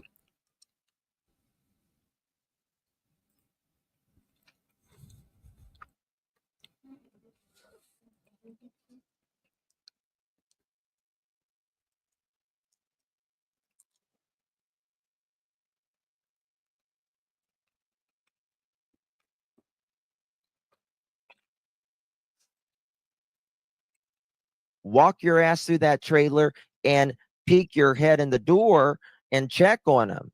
Ask them if they want breakfast or something. Right? I mean, let's say it's 9:40 or let's say it's 9 o'clock. Let's say it's 9 o'clock, which I believe they went missing earlier than that, in my opinion. But let's say it's 9 o'clock. If your ass is still in there at 9 o'clock, Daniel, Malaya, well, and they went to bed at 7 o'clock, you haven't laid an eye on your kid in 14 fucking hours living in a 500 square foot trailer. What the hell's wrong with you? That's neglect on its own. That's neglect on its own. And let's say you went to bed, you put him to bed at 9 o'clock, the very latest, according to Daniel. That's 12 hours. You haven't laid eyes on your child in 12, minimum 12. You know, that's a point that get mentioned enough, right? That they really don't want to be accountable for seeing them. And it's not just because they're dozing in and out of sleep. They don't want to even mention them because they say that they were sleeping and they were put to bed at 7 p.m. the night before. And they hadn't laid eyes on them since then. That's how they're portraying it. Yeah, it's so hard to believe that you just lock your kid in the bedroom. Oh my God. They're really trying to avoid talking about them. That's for sure. Nope, they were dead asleep and so were we. But somehow that they got up and decided to bail off into Never Never Land. God darn it. That's our story. And Janie's our alibi. You got a pretty poor alibi in that sense. But I guess at least it is an alibi, right? Is it better to have a shitty alibi, like an alibi that is just like Janie, or is it better to have not really any alibi like that? We'll have to wait and see how it plays out. The 14 hours, a 4-year-old and a 6-year-old, that's neglect on its own.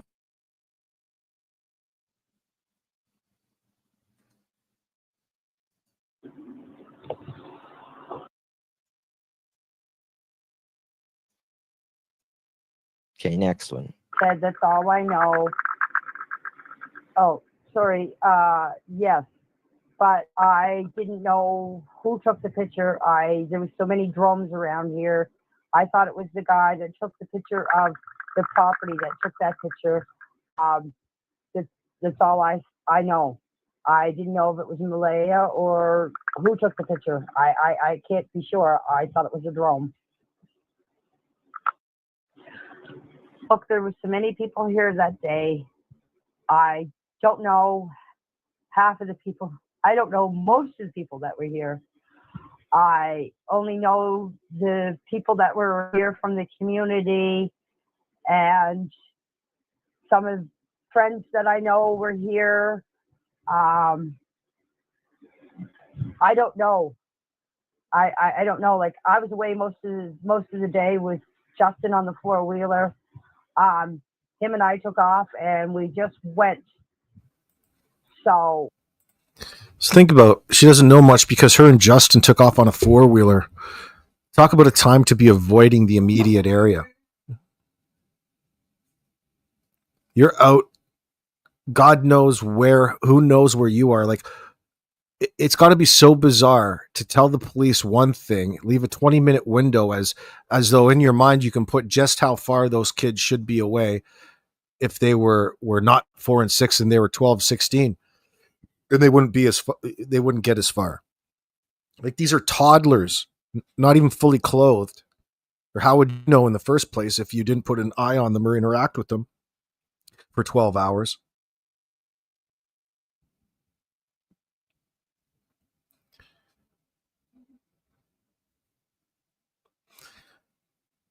Your son Justin and you were touring around on your four-wheeler to avoid any sort of accountability in the moment.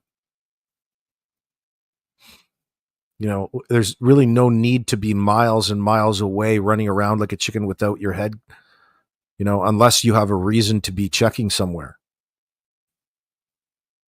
It's so contrary to your kids having wandered out a door and they should just be outside. Like, that situation didn't even necessitate you calling the police.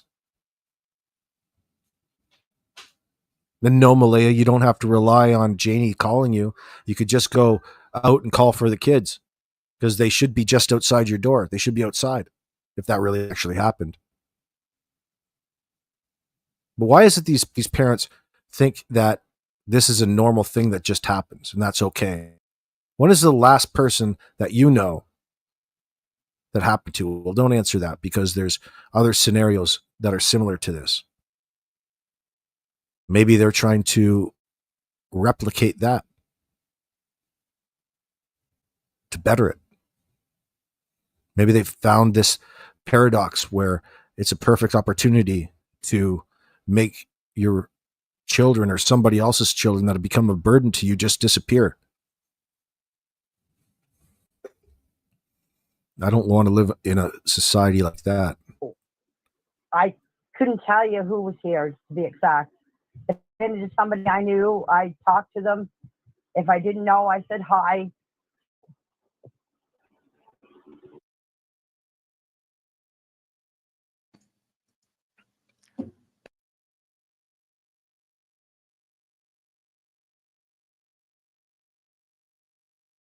Really know. She said something and people talk about what it is she said and interpret what it is they think that she meant. And she does this with everything, including in the CBC interview. Daniel does the same thing.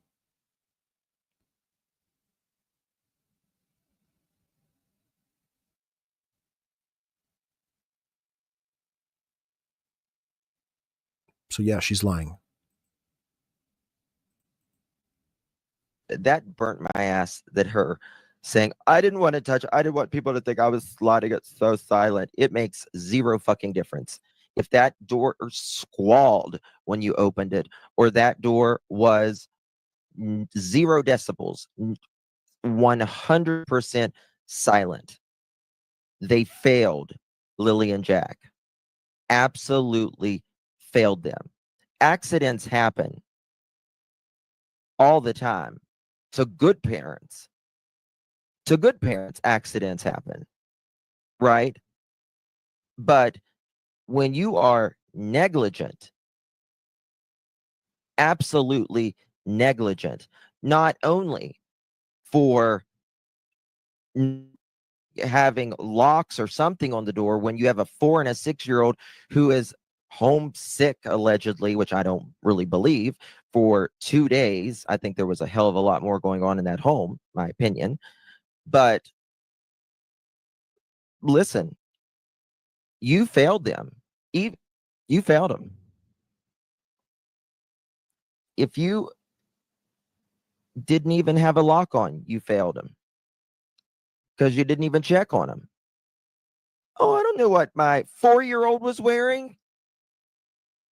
You don't know what your 4-year-old was wearing, but you put him to bed, Malia? Go to hell. You're such a liar. Said that's all I know. Oh, sorry. Yes, but I didn't know who took the picture.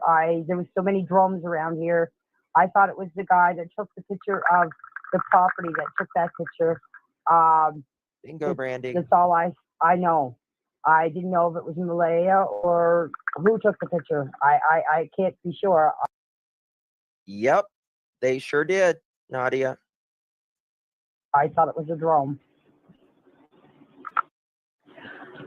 Look, there was so many people here that day. I don't know half of the people. I don't know most of the people that were here. I only know the people that were here from the community.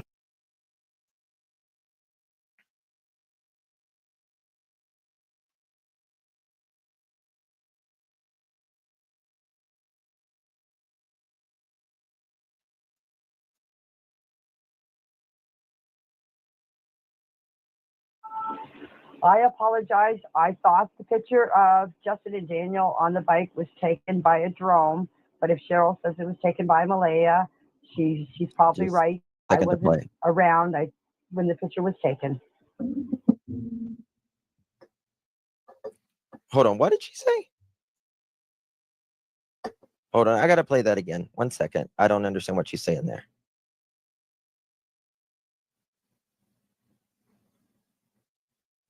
See Malaya at the end of the driveway.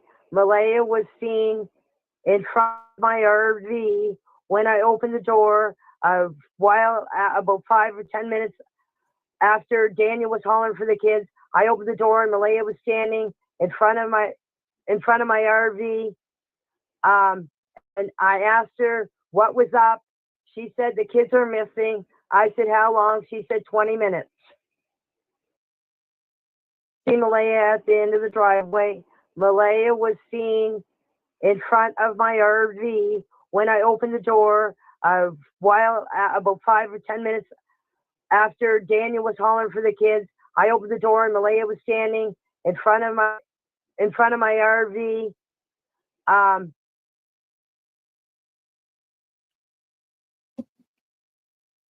What?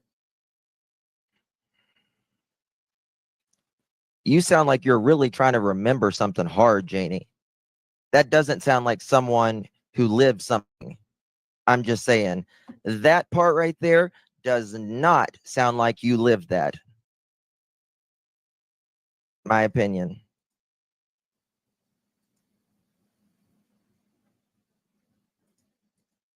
This message keeps screwing. This video keeps screwing up. 1 second. See Malaya at the end of the driveway. Malaya was seen in front of my RV. Malaya was seen in front of my RV. Malaya was out in front of the driveway. Then she says Malaya was seen in front of my RV. Seen by who? You? Because if that was true. See, she could have made that mistake because she's reading from a piece of paper. Like she's written down her story in a piece of paper and she's reciting it. You would. Like she's certainly not going from memory. It could be suspicious. The whole story's bullshit. She just sounds like she's reading it, in my opinion, Justin. Could be wrong.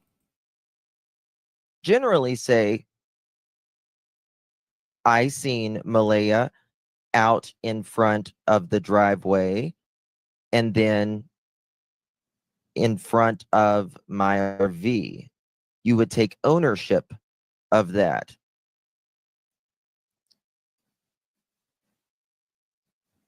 Now, I'm just going to tell you right now that I hadn't heard that message. I kind of thought, I've always kind of thought she would protect Daniel and her kids, but now hearing that messages, who did, Sherry? After hearing this message, I absolutely believe this is a script now for her. I don't believe her at all now. At all. Good boy, Justin. See, he's not crazy. Justin's a good dude. Knows what's up. Yeah, most likely, most probably.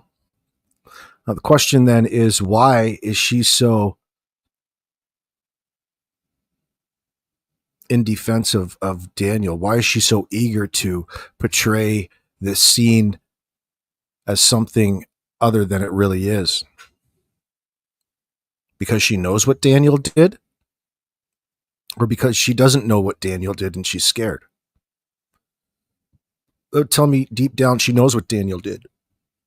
She knows something because she's so temperamental at the suggestion that there's reasonable, there's a reasonable explanation, or there's a reason to be suspicious of Daniel.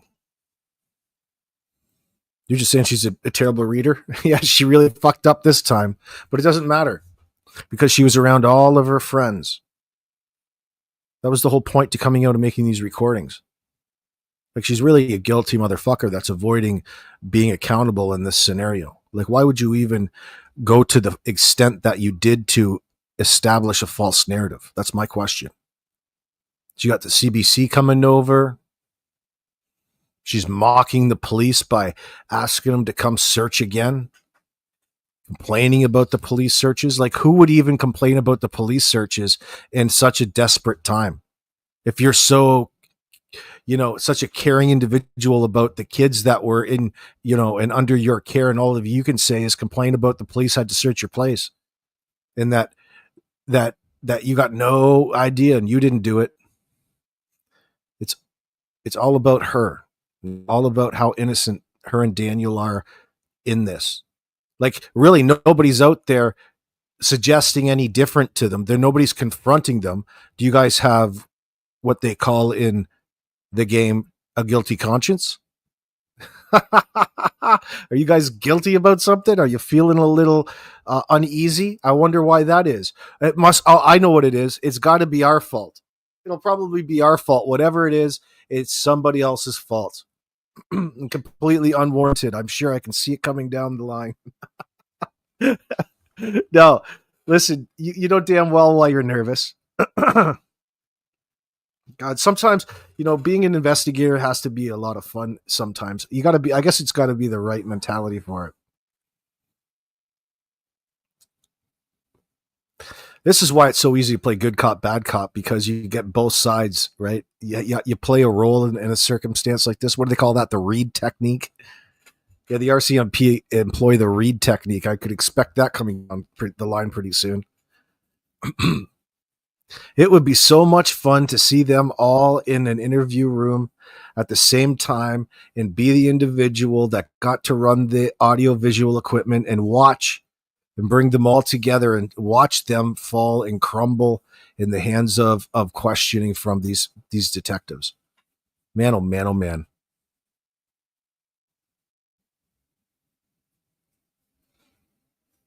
It's going to be like bowling a strike. Can you hear the sound now?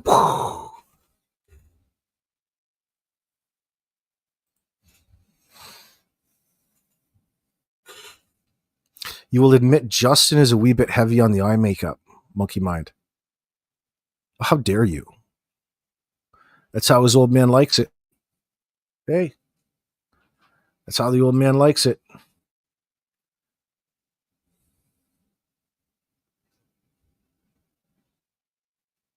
Fucking must be nice.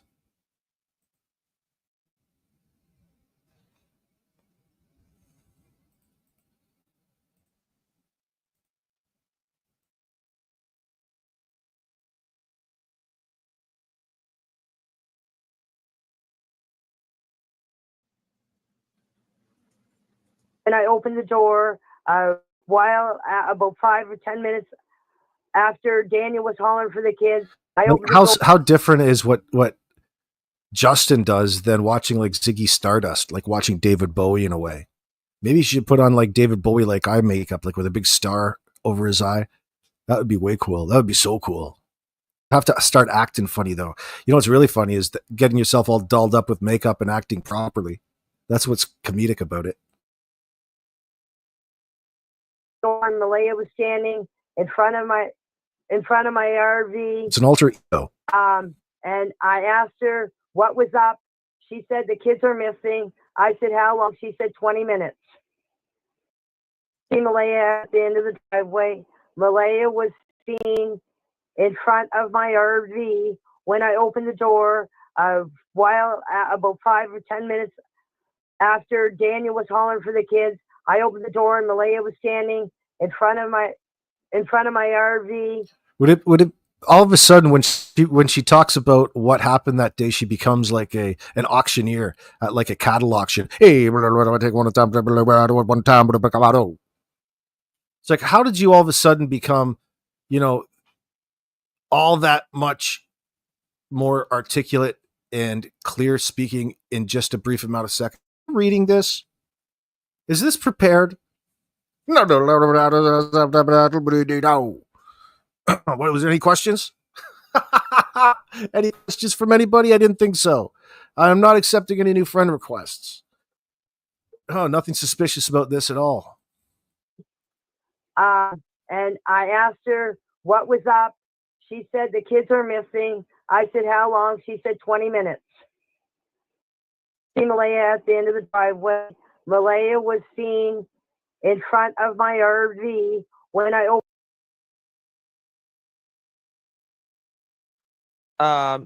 She goes straight to the driveway, and then the next thing she says, Malaya's like, there's this. Why would they go and tell? Why would they go and say that, KG? The RCMP don't stand behind you and let you in because you're. Listen, KG, you think that way because you're feeding into the mental trap that's being set in that sense. You're not going to know what it is the RCMP at this point think.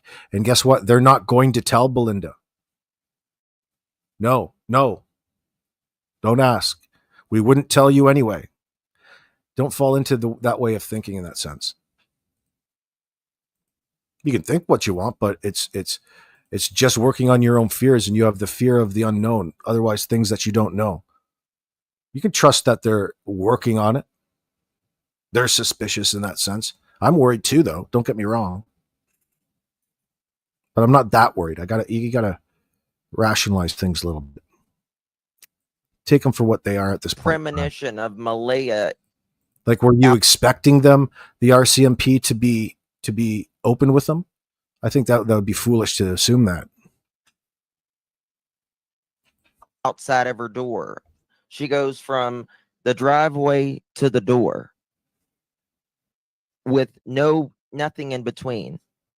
Was she walking toward you from the driveway?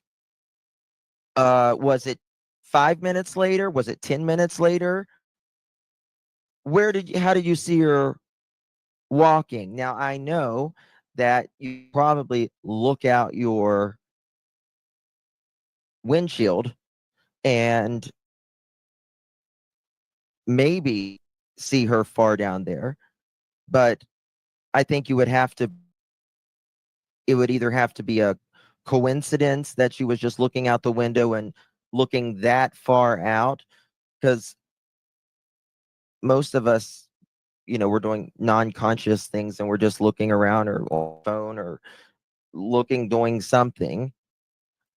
So I don't get it. Open the door. While about 5 or 10 minutes after Daniel was hollering for the kids, I opened the door and Malaya was standing in front of my RV. Now, this is what's interesting. This is what's very interesting to me. Is where's Daniel? Where's Daniel in all of this? Where's Daniel? Is he up in the woods? Is he in the trailer? Is he on his voyage with the car or his ATV, or standing beside Malaya? Like, you can go one up on that and say, I wonder what the real truth is. We know what they want you to think with their stories. But the way that Janie portrays it, Daniel's already out looking. But Daniel says that he came back when the cops were called. But then again, she says that she went up and met him by the time she went out there, because she was out looking when she met him at the top of the roadway, allegedly. I don't believe any of that nonsense, but who knows what's true and what's not. It doesn't really matter at this point in time. The scenario from that point onwards is highly suspect. Where are the kids? Well, guess what? That's that. It's hard to accept that, this story is the way that Janie wants to portray. But it doesn't matter. You still have to come out with a story to scrutinize. So please lie to us, Janie. Where the hell is he? Right? Where is it?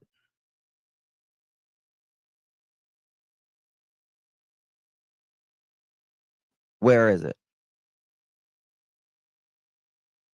Oops.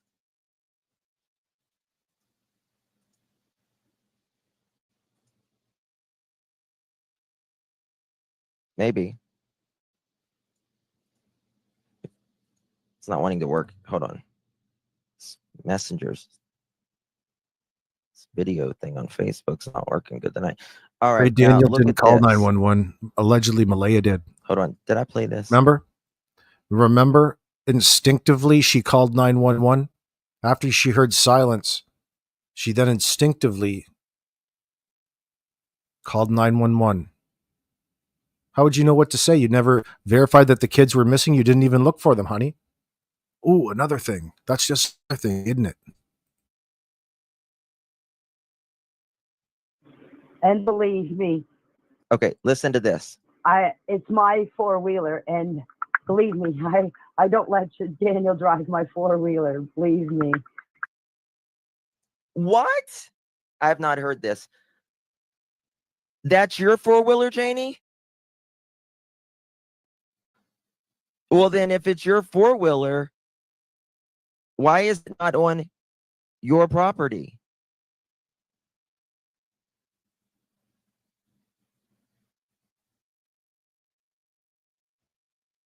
Daniel told me yesterday. No, she said, no, believe me, that's my four-wheeler.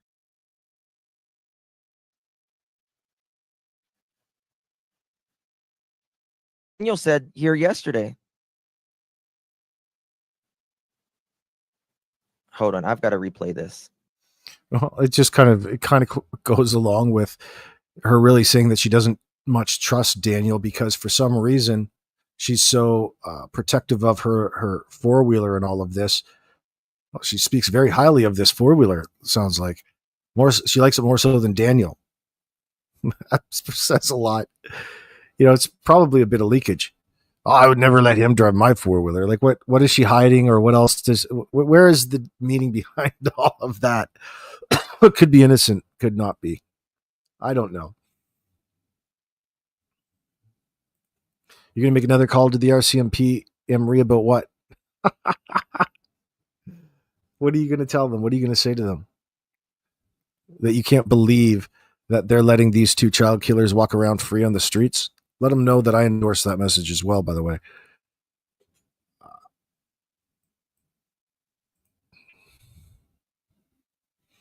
Oh, yeah. Well, it's okay, because they're telling you already how truthful they're being, right? Oh, I'm so glad that you're telling me the truth. I was wondering there for a while. Oh, it's okay, everybody. It's okay. She's telling me the truth, like she said. Whew. It's not too difficult to fool these cops.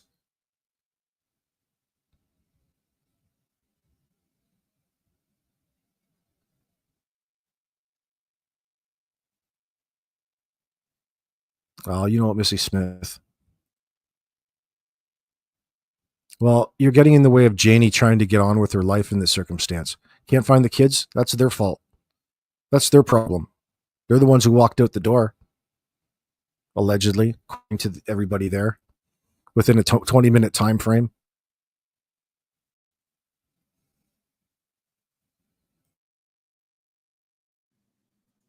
after this.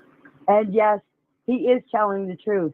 The bike did have a wiring problem because the mice get into it and chewed all the wiring off of it.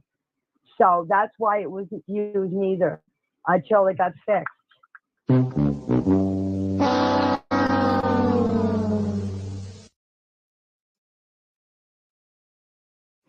And believe me, it's my four-wheeler, and believe me, I don't let Daniel drive my four-wheeler. Believe me. And yes, he is telling the truth. Oh, so she doesn't let. Okay, y'all are a sack of liars, in my opinion. A big sack of liars. She is absolutely, in my opinion, covering for him. She said earlier it was Justin's ATV.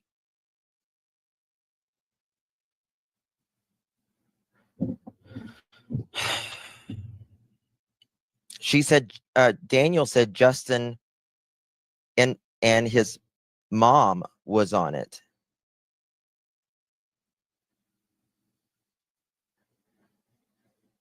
And they don't keep it at the house.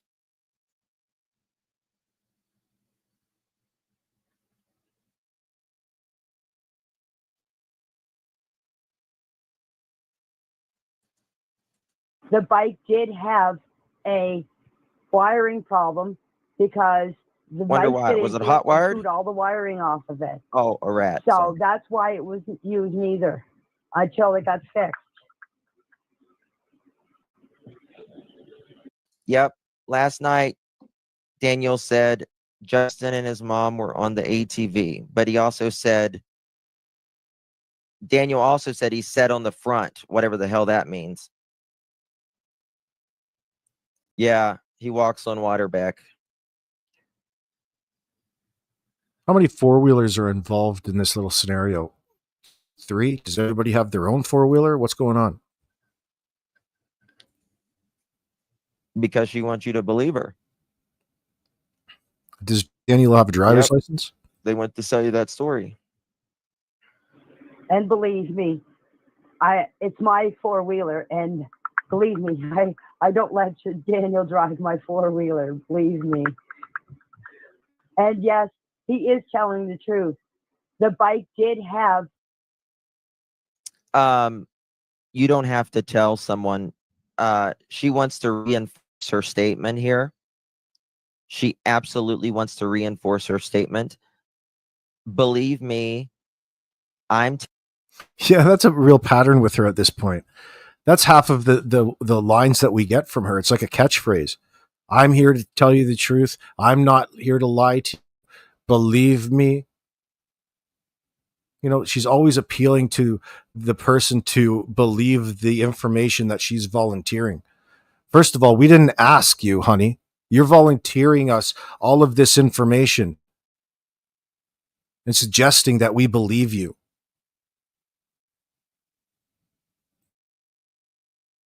telling the truth. He's telling the truth. That's not somebody who feels confident that they're telling the truth. A wiring problem because the mice get into it and chewed all the wiring off of it. So that's why it wasn't used neither until it got fixed.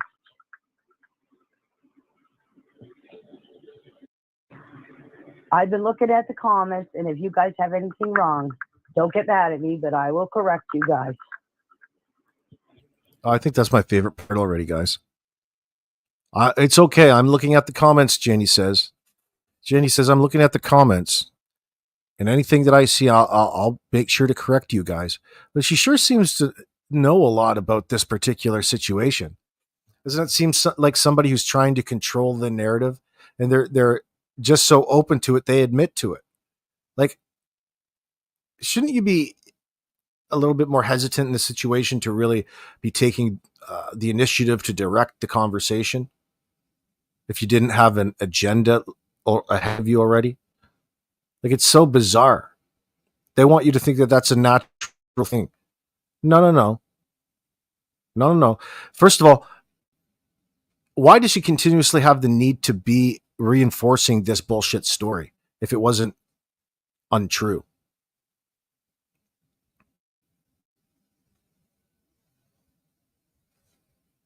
Yeah, putting out fires where they start by simply denying people. Doesn't matter what it is, but she's putting herself in a position to be so matter of fact and fact based when she's out of her element. She shouldn't be in a situation at any point in time to be telling people what exactly factually went on. She's just wanting to talk about herself in that sense.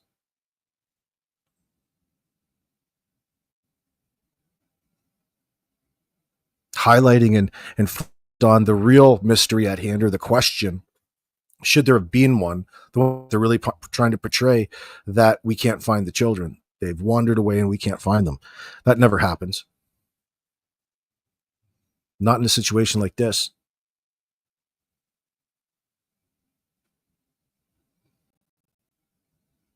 So whatever happened is far worse than admitting to neglecting them to the point that you've got no idea what happened for 14 hours. And you want us to believe that that's because that you put them to bed at 7 and they never once at 4 and 6 got up to urinate, get a glass of water, to have a snack. Not even in the morning. Never even fed them breakfast in the morning and sat around till you got up, realized that they were gone and called 911 instinctively. Now, that doesn't even sound like there was a situation. That sounds like an orchestrated event. Something happened to those kids far earlier than the time that they reported them missing.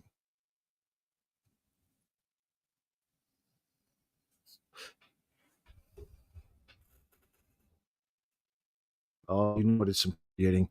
It's infuriating, friends. I'm going to wrap up this. I don't want to too long. We'll pick up the conversation again tomorrow and we'll complain and yell at each other again here in the morning. I apologize for all of the disruptions earlier on in my live stream. Something was amok, and I hope it fixes itself by tomorrow, because I'll try it again that way. But I'm going to go and get some shut-eye and nap. There'll be somebody else talking about this. Maybe not just talking about them. Maybe Justin's talking about them. Maybe Dolly's talking about them tonight. Maybe not. But we'll cut it off here. This is at 1 hour, 43 minutes. This is only halfway through this particular live stream, but I don't want to wear out my fair use with Justin quite yet. I don't want to get lost. We've got plenty more to talk about, my friends. All right. I'll see you guys tomorrow, and I appreciate you sticking it through. Peace.